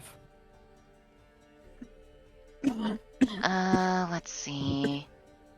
And do we still get the +5 from the ambush round? I Or think no? was it +3 actually, not +5? No, The ambush is bonus is +5. +5. Okay. And technically, Oh. this is still the first round, so Yeah, it's still first round, so yeah, Holla. you get your +5.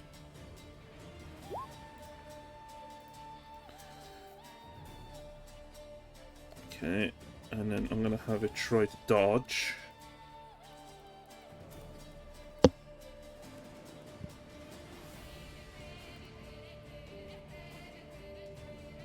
Oh, that you hit. And that was with a broadhead arrow, so So this will inflict bleed. yep.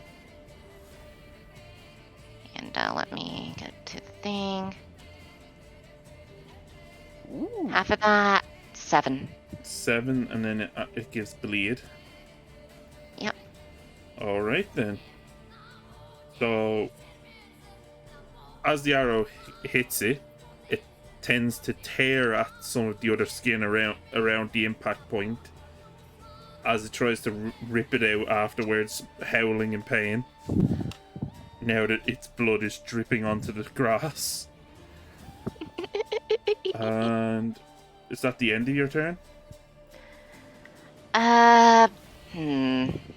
Because you can do an extra action if you want. Wait, question. That was a strong strike, correct? Oh yeah, done. If it's a strong strike, there's no bonus action after that, is there? You can take a bonus action, but if it's a strong Aye. strike, it deals double damage. Oh, Oh. Ah, so So it that's deals the 28 pull. That's full damage, 14. halved to 14. Yep. damn, Nice. hooray! 14 damage. Damn. Spicy damage. Extra spicy damage. Let's see. And so that's. Let's see. 7. Let's see. 1 extra action at any point during your turn. Can you move as an extra action? One more thing. You can move for free on top of your You normal just get a action. move. Yeah. Yeah. Okay. No, Though but can I, like, also- in addition to it, move as an extra action? So you want to move I and then don't do another know. move? Oh, you mean you want to Yes. take an extra action to move? I don't think you can. Rules is working. Okay. Though, click the target location button, quick roll, because we didn't determine where that strike hit, and that might change the damage. Oh yeah, that's true. There's no- Do-do-do-do-do. Torso. Okay, Torso. so it just deals normal damage. Yeah. So it's doing that 14 damage now anyway. Just sunk Yep. it right in his chest. And my speed is. My run is 30. Okay. So that'd be 10. So that run the fuck away. You have 10 speed? Nice. She's a speedy gal. Yeah, I don't like being next to monsters, and so I built entirely based on running the fuck away. I'm gonna move right the fuck here. Away. Probably a good idea.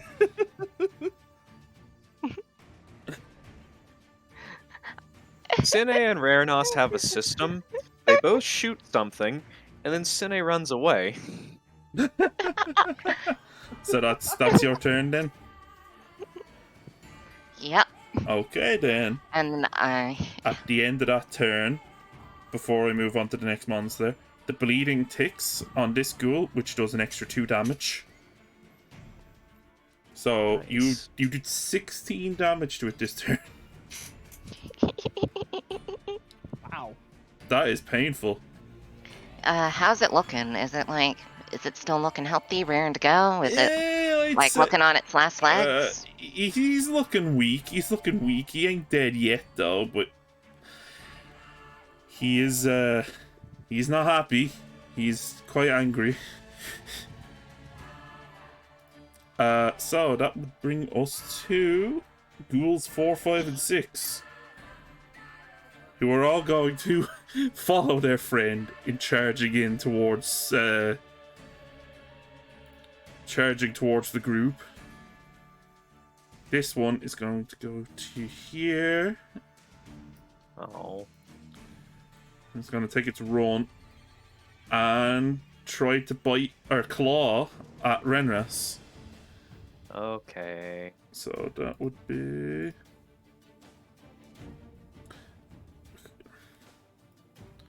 I wish I had this thing set up that I can have the multiple pages that I need all at once without having to keep going back.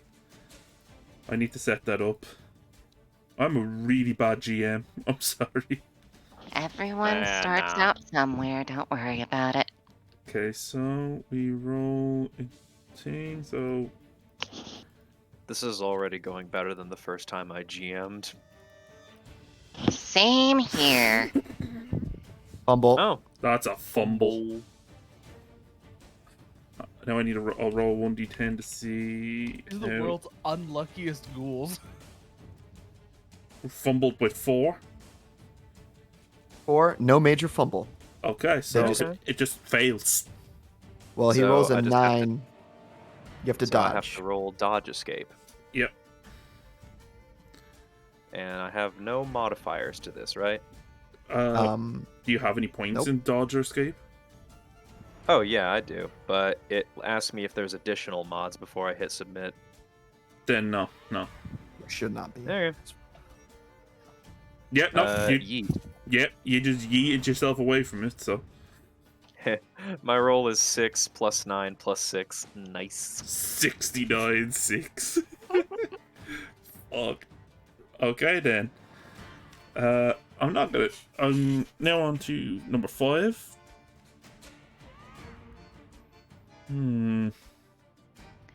Remember, those walls are walls. Yeah, I know. It's just that I'm kind of trying to judge if.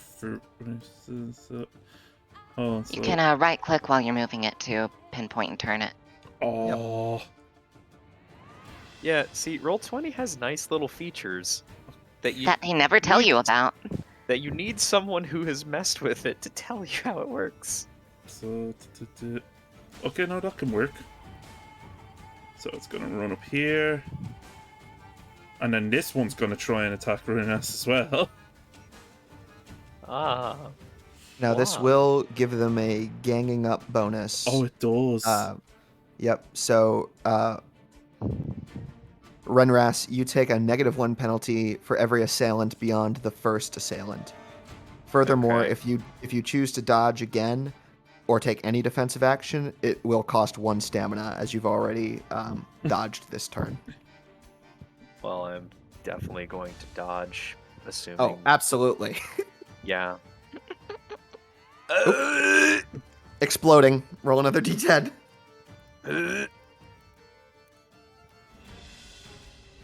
All right, 26. 26. I'd have and you to. have your I'd have minus to- 1. Yep, I'd have to explode this to I'd have to explode this in a good way to possibly dodge. I did not explode in a possibly good way. That's a hit. And it is a awesome. simple critical. Simple critical. Oh, Yup. Oh dear. do I roll that or does he have to roll that because it's on him? You roll it because you rolled the attack. Okay, so so it's just a 1d10 like normal, right? We'll determine which damage location it hits first. Okay, so I'll roll the 1d10 for damage. 1d6 for damage location. Oh, 1d6. Thank you. The location is a d10 as well, actually. Oh, is it? For human damage location, yep. I Okay. have the table. 2.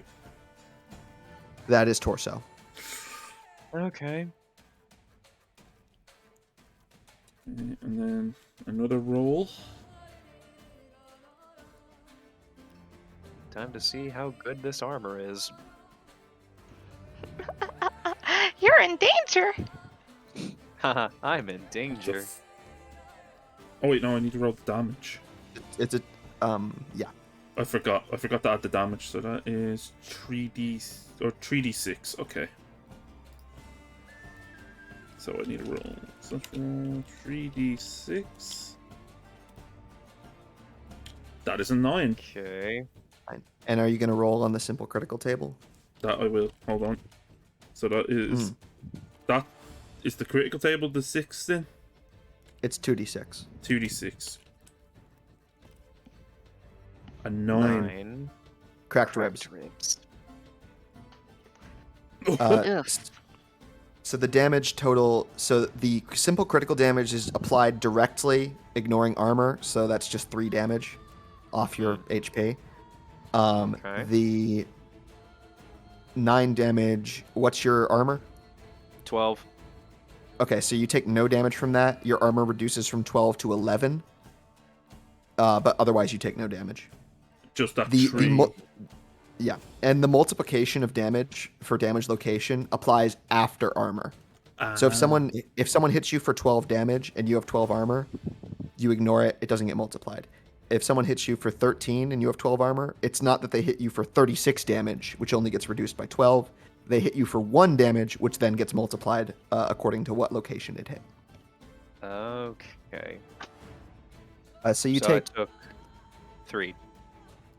3 damage total, and you're at a -2 to body, which does not affect your hit points. Oof. But it does affect Okay. your body skills Okay. No. and your melee So damage. where do I denote that? In your character Just on sheet, yeah. you see where it says int, ref, dex, body, whatever. You have maximum and current. The right number is your current body.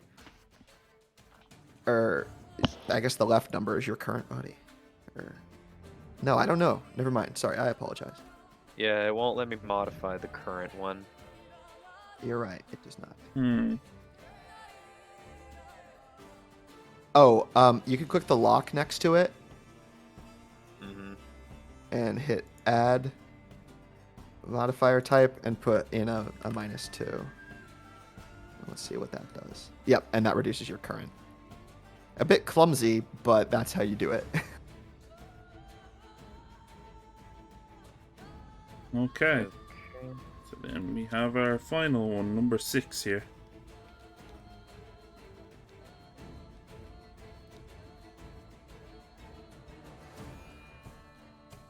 Wow, they really don't like Rurnus. They're coming up to you, fool. Yeah, he's gonna move there and attack Tigrus. And that one's gonna try and bite as well. But no, seriously, regardless, look at the fucking conga line leading up to Rurnus. That's true. Well, I mean, you decided to hold back and it made a natural funnel. Yeah, that was my plan. So, Yeah, the problem is you're at that's the a neck of the funnel. 19. Well, I anticipated on using you, so whoops. Could you roll your defense, please? Oh, of course. I am already. And it's at a -1 due to technically Gangle. a -2 because this Gangle. guy's also next to you. Mine is at a -2. Yeah, because of gang up 1, 2 additional guys. Beyond Yeah, the because first, it's sorry. like it's based on who's adjacent to the one attacking. Yeah. Oh, I thought it was based on who they were specifically attacking. Is it? No, No? It just says adjacent. It doesn't say they have to be actively targeting you. Okay. Well, that's I guess because it adds to the confusion. I guess that's a hit. Yeah, it says if they're adjacent or within 2 meters of you wielding a reach weapon. Okay, so I will roll where it hits on the body.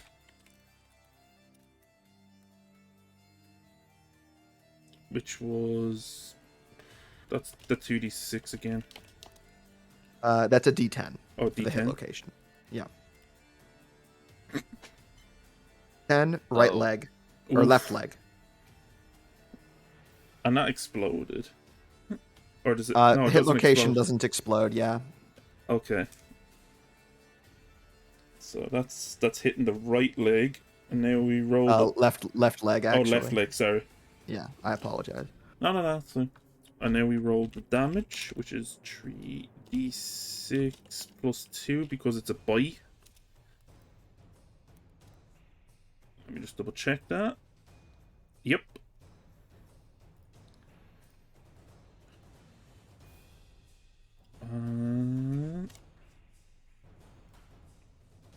Ooh. 15. Ooh. And what's your armor on your legs? Going to check it right now. Inventory. Also, I will say legs, it has a 20. max SP. Max SP is 12. Okay. So you're taking 3 damage that bleeds through, reduces the left leg's armor by 1, and it's your leg, so it deals half. So it deals 1 damage. And it has So 25% max SP chance to bleed. So max SP goes down by 1 or so. Yep, and for that leg, it's calculated separate for each leg. And then Yeah, we'll roll a 1d100 to see if it bleeds. If it's above 25, it does not bleed. Yep, It's it bleeding. bleeds. And that is, Boy. and that is the end of This its... ghoul has a taste for Witcher blood now. Yep, that would be the end of its turn, which means the bleed ticks, which does an additional 2 damage to you, unless you get it treated soon. Is it the end of its turn or the end of the person affected's turn? Like on Tigris's turn at the end. As long as we do it consistently, it won't matter, will it? Yeah, because I've been just ticking them at the end of the turn that it was applied. Yeah, I mean, whatever you choose. Okay, well, As long as we keep it consistent, it's fine. yeah, I'm just gonna go with that for now then.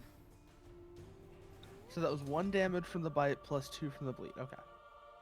Mm-hmm. Yeah. So that's 3 damage in total.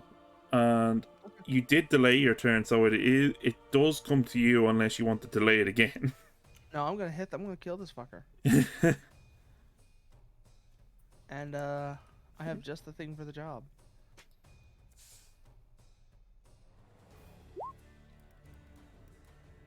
Oh god. Why is it doing that here? I thought I'd set it up to do the thing. Yeah, it should roll. It just rolled the damage, which is weird. It's a Let me see weird... if I have to do it from inventory. There's Let some... me see if I have to do it from I inventory. guess you have to roll your swordsmanship. Maybe? Yeah. Let me check something real quickly. You should be able to, in gear inventory, just click the first button or whatever weapon this is next to it, and it should just roll. Oh, is there a button you see that says fast strike or strong strike near the bottom? No, but I know how to get it. I know how to get it. I know what I'm doing here. I know what Weird. I did wrong. Okay. I know what I did wrong. Just give me like 2 seconds.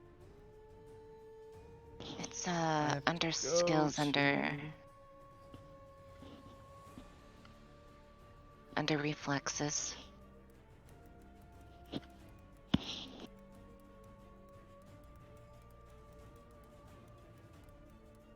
Let's try that again. There we go. I have to do it from the inventory tab for Nice. some reason. Yeah, that's just I think Yeah. that's just the way the sheet was made. That's just the way it is. So are you making a fast strike or a strong strike? Let's do strong. Okay. That does take a penalty, but it deals double damage. Okay. So wait, I need to roll the defense now, right? Yep. Yes, First, I okay. need to roll penalty. How much of a penalty is that? Let's see. It's a -3. Wait, you're... But it should calculate it. I'm not Yeah, Soul if of you- the Wolf, so yeah. If you press the strong strike button, it'll automatically calculate it. That thing that appeared at the bottom of the chat, it has buttons. Yeah, it has. There's a fast strike and strong strike button there on the bottom. 18. 18 with a strong strike. All right, here we go. 1d10 plus 12. Oof. It managed to dodge out of the way. Son of a bitch. Remember, you can use stamina to make an extra action if you want. I'm going to. Go for it. So that's 3 stamina. These guys have no armor, Nope. and when you make fast strikes, you get to attack twice, so that it might actually be better. It improves your chances of hitting. Okay, so let's go fast strike this time.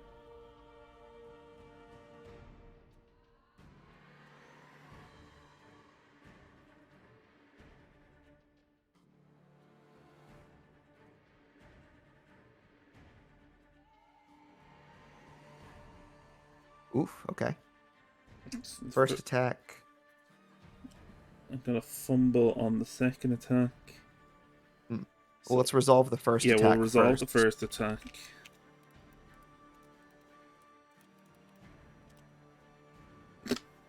Oof. God damn it. Wow. Okay. This ghoul is slippery. Yeah. And then we need to That roll. one taste of Witcher blood, and it's just too powerful. Like taking. It's like taking steroids, man. Mm. And Okay, insofar as the so- fumble table, It's fumbled by A. You damage your your weapon severely. Your weapon takes a D10 points of reliability damage. what's the reliability of a silver sword? 10. Okay. 10. Roll a d10. See if you just snap your sword. Oh, Oh, God. jeez. Oh. All right. Try to be careful. Don't parry with that thing for the love of everything. Yeah, I- no. I am noticing the time because it's getting close to 2 a.m. here. And I know her meds are kicking in. My anxiety is also starting to spike. Do- Yes. Are we okay with calling it at the end of that battle round? Just, since we've had a taste of it now, Yeah. since everyone's had a turn We've to had attack. a feel for how this. We have a feel for how this game works. Yeah. My big thing is. Let me just turn the I'm just- music off before we make our kind of views on this so that we can hear properly. So, on the whole, I know I've been a bit of a shit GM, but, first time GM. Alright, it's your first time. It's Eh. fine. Yeah, I thought GMing I'd was say you fun. did good for your first time. Yeah. Like, I I enjoy second that. I like the idea of I GM. agree. I just need to I need to actually just learn the rules more and try to memorize them. Eh. The system's very Honestly- interesting. I'll say that much. Mm-hmm. Mostly because I'm It's. outside yeah, of this, it's the one of only those thing where- I've been used to is D20s. I don't think I like simulationist or whatever the hell this kind of like,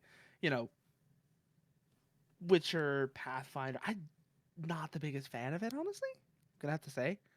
That's definitely something I've learned from this, Pathfinder, etc. It's like I don't hate it, but I'm definitely not a fan of. I'm not fond of this. Simulationist? Yeah, could you? I don't know if that's Oh. the right word. I don't know if that's the right word. I think I don't know Furrow, what you mean. what you're trying to express is the so this game especially, not even Cyberpunk Red in my recollection is as litigious with like, all right, you hit, it's a contested roll. How much did you beat it by? Is it a critical? Where is the critical location? even the What whole part of the game. body It's do not you even the whole hit? It's a lot of crunch. It's crunchy, and here's the thing. That's once you're getting into resolution, that's not the problem. Problem I have is with having to account for every single little petty fucking thing in character creation. Okay, fair. Huh? That's fair. I'm used to games that do a great job of unifying these things into a single pool. Again, Necronica. Okay, that's fair. That's fair. Yeah, if you're I a respect your spreadsheet opinion. if you're a spreadsheet jockey like me, you're like, ooh boy. Yeah, I respect, but personally disagree. No, I that's fair. definitely see where you're coming But from I'm though. definitely a spreadsheet jockey. because I'm not. it's like there are some games, and I think this is one of the things, woe unto me to say this, but it's one of the things that 5e does for all its faults excel at is it says, hey, you picked this class of character and this background, this is the stuff you get. And like Yeah. there can be Oh, micromanagement if you need. right. Yeah, the Well, yeah, whole it's- yeah, here's your kit. Get out. Exactly. Like I said, once you get going, it's fine. It's just that for me, anyways, character creation is a slog. Yeah, the setup is Hmm. where you're finding It's- I'd issues. say it took me Again, this is just me not being a spreadsheet jockey. It That's- is right. Okay. Honestly, that's an early thing that's I've heard with a lot of people is, do I have to account for all this stuff? I'm like, you could, or with something like you mentioned, Pathfinder, they just have a purchasable item called such and such class kit. And it has pretty much everything that you need reasonably. And almost in forever, it never comes up. yeah. Like, ever. And so that's just like my only real frustration with this is just like I said is character creation is a slog, but once it gets moving, it's fine. It's like hell, even the whole idea of hit locations and such. That's something that's present in other games I played. That's not a foreign concept to me at all. I mean, combat Oh, is okay. not super crunchy. It's like that doesn't bother me at all. The combat, the session flow, none of that bothered me. It's just character creation. I don't like So the is it character the creation. skill It's the points and stats accounting. allotment, It's or is the it So it's accounting of gear? just all the counting. Right. So, okay, so Again, I'm used to systems where that's all unified into a single pool. okay, that's fair. That's understandable. That's I, fair. I would say, I you get know, that. obviously I was learning the system, but it probably took me all of. I say all of. Okay. It took me probably Okay. 4 hours to make a character, which is longer than most systems. I would give it. I would say Again, you that. can bang out. I'm gonna keep. I'm gonna Uh, play this broken record. and You can bang out May an I Necrotica speak? character Yeah. in 15 minutes. Yeah. let's let Ren I'm get feeling her. a bit talked over. So I forgot what I was gonna say. Never mind. Oh, Well, if it comes up, let us know. yeah. So on the whole, how do we feel about the system? Just like on the whole. I actually dislike its combat system. Okay. However, I feel like there are a lot of good ideas here. I just feel like the way the math is implemented could have been done like a lot neater, a lot cleaner, and a lot tighter. Pretty much Um, same thing. Yeah. Yeah, one they're thing I would making say, equations longer than these equations need to be. one thing I'd also say is the fact that you have to do separate roles for. One thing I will say is this is something I like from another system as well. Is instead of selecting a hit location, I do like the idea of what you roll determines your hit location. If that Right. makes Oh, sense. like in reference to the Warhammer RPGs, where you roll a d100 and then you reverse the number, and that is your hit location. Yeah. Okay. I Yeah, get that's that. so. I agree, w- though, with an earlier observation between Ren and Merceau about the crit location. I feel like that could be superseded simply by, if you're rolling on the random table, I hit them in the head, so I get the head critical damage effect. You don't Yeah, need to no. roll the 2d6. That's a waste of time, like Ren was saying. Yeah, no. That is It needs But if a lot more. I feel a lot more clarity, like needs to be brought it needs into the streamlining. wording. Yeah. So Clarity and streamlining for sure. the editing for sure, and I guess another thing to say is, even though I'd say I overall like the system because it's I like Cyberpunk Red, and it's basically just Cyberpunk Red. Yeah. If anything, it's more than Cyberpunk Red. Like it's definitely got like more accounting, It's got both in more character going on. creation and in terms of combat resolution. But we are playing this with the benefit of modern technology, which is letting us click our sword, at least for the parts of the There's a sheet that lot of do function automation here. correctly. Right. There's this much automation, and you're feeling that it is perhaps too much Clunky and math. sloppy. Imagine playing it In paper. without With the dice. benefit with Now, physical dice. I would like to clarify And like, that I would like to specify, I'm good at I'm good at math. It's just they exaggerate these equations to the point where it's like, okay, add this, then add this, then add this plus 8, and it's some The grapple amount of flowchart flashbacks. Okay. Yeah. the amount of unnecessary math. I can't believe I'm gonna say this, but let's see how I want to see what y'all's take on this is. The amount of unnecessary math makes me think: was Beer Hall involved? I don't know what that I means. don't know who that is. Don't know who Fatal. that is. I don't know that one. Oh, Fatal. The roll for yeah, Oh. okay. It makes Starfinder look pretty easy and breezy, I was especially actually spaceship combat. I would like to I was just actually thinking in terms of sorry. I would like to just point out one thing when it comes to the issues of like the calculations here on Roll20 while we were doing it.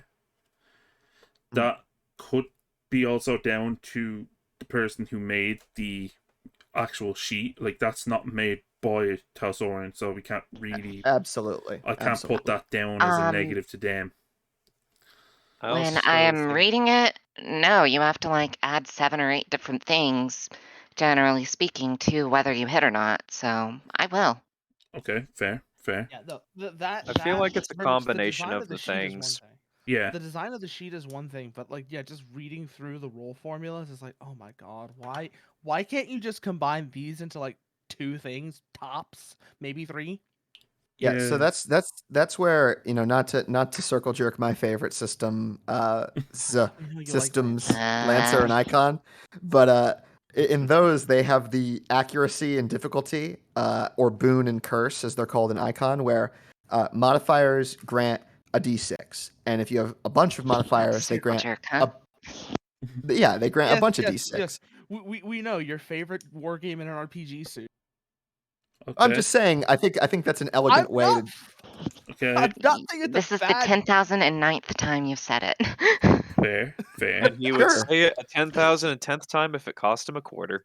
I would. I Yeah. would spend 25 cents to talk about how much I love Lancer and Icon. I love them a lot. And I'm I not dig- ashamed of that.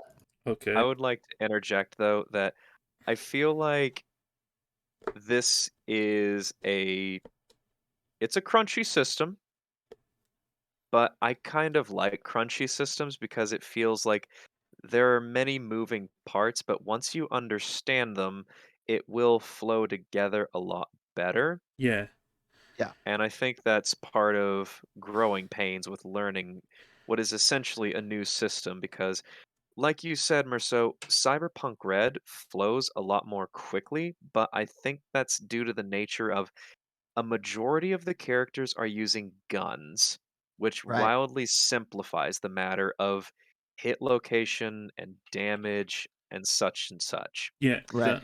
That and So, Red has so been with out a little bit longer than the Witcher Red, one. yeah. yes, Yep. and Red a definitely feels like it's. Has Red gone through any revisions? I think Red's had a few printings, but I think it was just minor errata. Okay. ex- exactly, and this is a system that more heavily relies on melee. So I feel like that plays a part into the hit location matter. I'm right. actually also. I'd just like to mention. I'd just like to ask. I'm just kind of wondering. This is a little miscellaneous question, but also I'm kind of wondering how much experience does Mike have with stuff as opposed to who are the other? It wasn't Mike that worked on this. It was the other 2 Uh, Pondsmiths. Cody and Lisa. So Mike Pondsmith I don't. has. Mike. I don't think Mike worked on the Witcher one. I think this was Cody and Lisa specifically. Yeah, no, that's what I'm saying. Is like I feel like part of it also one of the reasons why Red might flow a bit better is Mike has more experience with how stuff should flow as opposed to Cody and Lisa I that might agree. be showing So here. I he don't made know his if it's first. that. It could be because there's 2 people to 1 heading this, 2-headed elephant. Could be, Yeah, but I'd still say, like, for a little bit of a closing argument here, it's a decent system. I just think it needs some It, it, revisions. it definitely I needs think if there it definitely is needs refining. if there's a second edition of this or anything like that, I'd definitely give it another look. Oh yeah, I don't think this is going to be a go-to for me. I'd I say think trim. that trim away a I lot of the Or unnecessary oh, equations. yeah, no, or hell, just even shorthand them. keep the. I was gonna say, hell, even if you keep the unnecessary equations, release an alternate light rule set. They do have the easy mode, which is like the free version. Right. Which I have read through, and it is somewhat simpler. I'd say by and large, it retains the same skill list. It retains the same. I Um, will say one thing though. I will say one thing. In one regard, this is actually quite similar to the little of the Witcher games, the Witcher video games I've played, at least the first one, and that the it is first one, yeah. kind of impenetrable. It is Yeah. rather impenetrable. The first and second games were pretty clunky. The third game, I think, really hit its stride, which is why when people talk about the Witcher games and how great they are, they're almost always talking about Always Witcher talking 3. about Witcher 3. I still have to play 2 and 3. I've only played the So first one. so I played Assassins of Kings to completion, and I thought it was a pretty good game. I did notice the weird clunkiness, like, okay, so I could only drink my potions if I kneel down and have a little break before the fight. I can't drink them mid-fight. which they changed into 3. Like the GUI was kind of wackadoodle, whereas 3 kind of streamlined things. And I think that perhaps that's a metaphor for, like you said, the game itself. There's a lot they're trying to fit in here. We haven't even touched the crafting system and the roughly 15 different types of crafting materials that you need to collect. Yeah. Which Oh yeah, I know. I was looking at potions and decoctions earlier, and I was like, "What the fuck is any of this?" Also, we did not get into verbal combat, even with the social encounter at the beginning of the session. Yeah. Which is its Eh, own set of mechanics, Hmm. Yeah. Well, which I appreciate having a set of mechanics but for yeah, though, social interactions. in closing, I like what they're trying to go with here, but it does need But to I be think simplified. it needs revisions. It needs simplification a bit more, Yeah. which I understand. That could be like, preferred to use the easy mode settings, but Yeah, no, I mean, here's the thing. Just make it scalable. Make it a scalable thing. yeah, Yeah, Also, like God, I just saw that photo of that's Cody Pondsmith and the Tabard. Yeah, he is fucking killing it. yeah, he is. Yeah. yeah. Cody He knows is how to wear a walking that tabard. Yeah, tabard. He knows how so to wear a out, tabard. out Oh, of is it a tabard? Okay. just to Okay. end this off, then, out of 10, what would we give it? I would give it a 6.5. Okay, Solid 7 from me. Good. Room for improvement, but good by itself. all right, and Marcel. I think from a tone perspective, I like the tone and the way the mechanics reflect that. High lethality, as we saw, one very powerful crit, just waste a ghoul, and that applies to you as well. I will say I do like lethal low TTK systems a lot as well. I hate sponging. I hate damage sponges Right, so much. and that's not for everybody. And frankly, I wouldn't want to play a system like this all the time.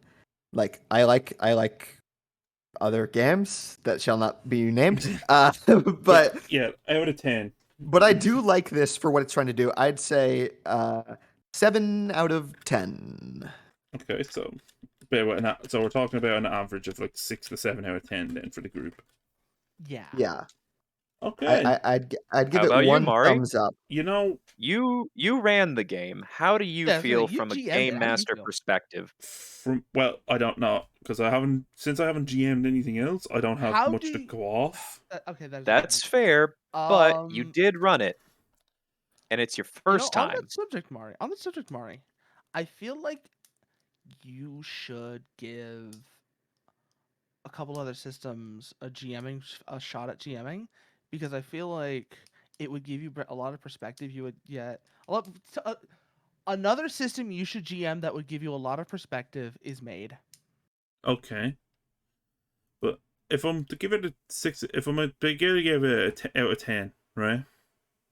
From a GM's perspective, given my level of experience, I'd have to be in that same area of about maybe 6 out of 10.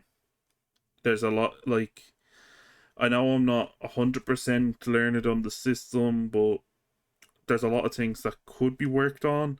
On the whole, it's a good system. I like where it's going. It has great potential.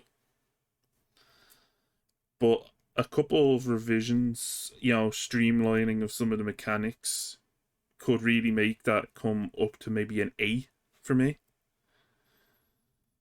And see, that's why with this being your first time GMing, that's a super important opinion, because that tells somebody who's working on this game how easy is this for someone who hasn't been a game master at all to pick up and run a game for people that have also either barely or not at all touched this, to someone like Merceau who has a good understanding of the mechanics. Yeah.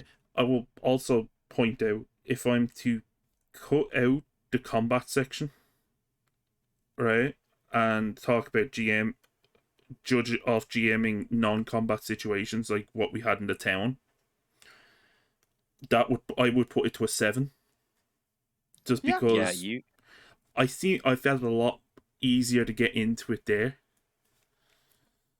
Yeah, that went very, very smoothly. Yeah, and I think that has to do with the richness of the world that exists, and to some degree our knowledge of the setting, right? Like we it says it in the book. Sorry, what's up? My knowledge of the setting is I know it exists and I know a few little scattered details, but it's enough for me to know I should do a few things, even though it also led to some initial awkwardness. Yeah. Right. And there's some flashpoints you can latch onto. Like, so the default assumed setting for this is between The Witcher 2 and 3. So Is when this after game the takes place. end of 2, but leading into 3. Yep. Yeah. So like the third Nilfgaardian Wars are like ramping up. Like the second has already happened. The one king that dies in Witcher 2 has been killed. Letho of Gullet is assumed to have survived the events of Witcher 2.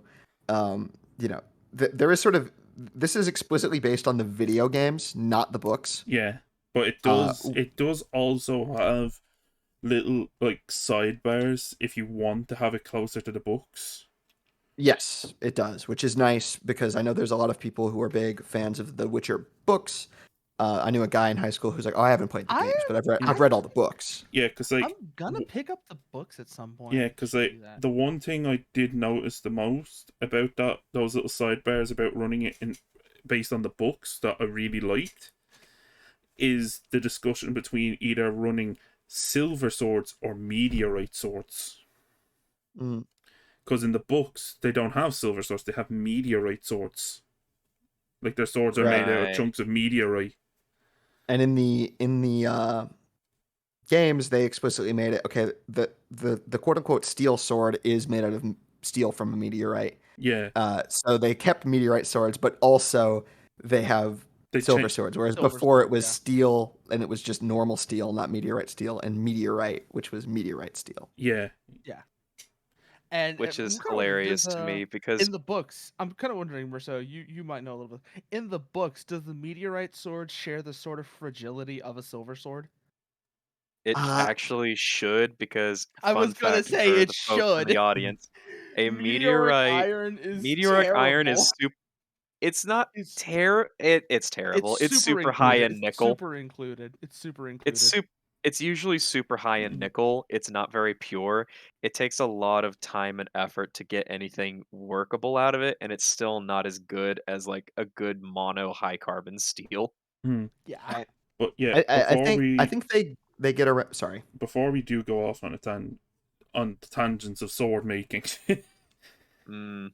I should really call it there now, because like it's past 2 a.m. and if I stream quite late for you. Okay. Also, if I stream any longer, my brother's gonna come in and murder me.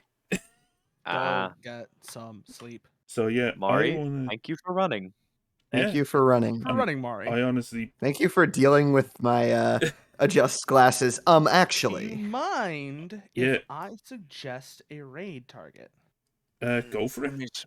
Let me set up the message. Yeah, set the message up there. Who are we raiding? Bone Miser. Who? Bone Miser. Bone Miser. He is playing Phantom Dust, which is one of my favorite games that I have played recently. Oh, that's that. That's that card game for the original Xbox. Yeah, I remember that. Yeah. But yeah, no. Then we will go and raid Bone Miser, and I will see you folks in what I'm assuming is going to be like 12 hours for. Yeah. For the podcast. So yeah. Yeah, go get some fucking sleep, Mari. Oh, I will. Don't worry. And there's our raid message. Okay, thank you. you. What do you think? And again, thank you guys for putting up with me as a GM for tonight. Mari, you did fine. All right. Thank you. And I will see you all next time. Bye.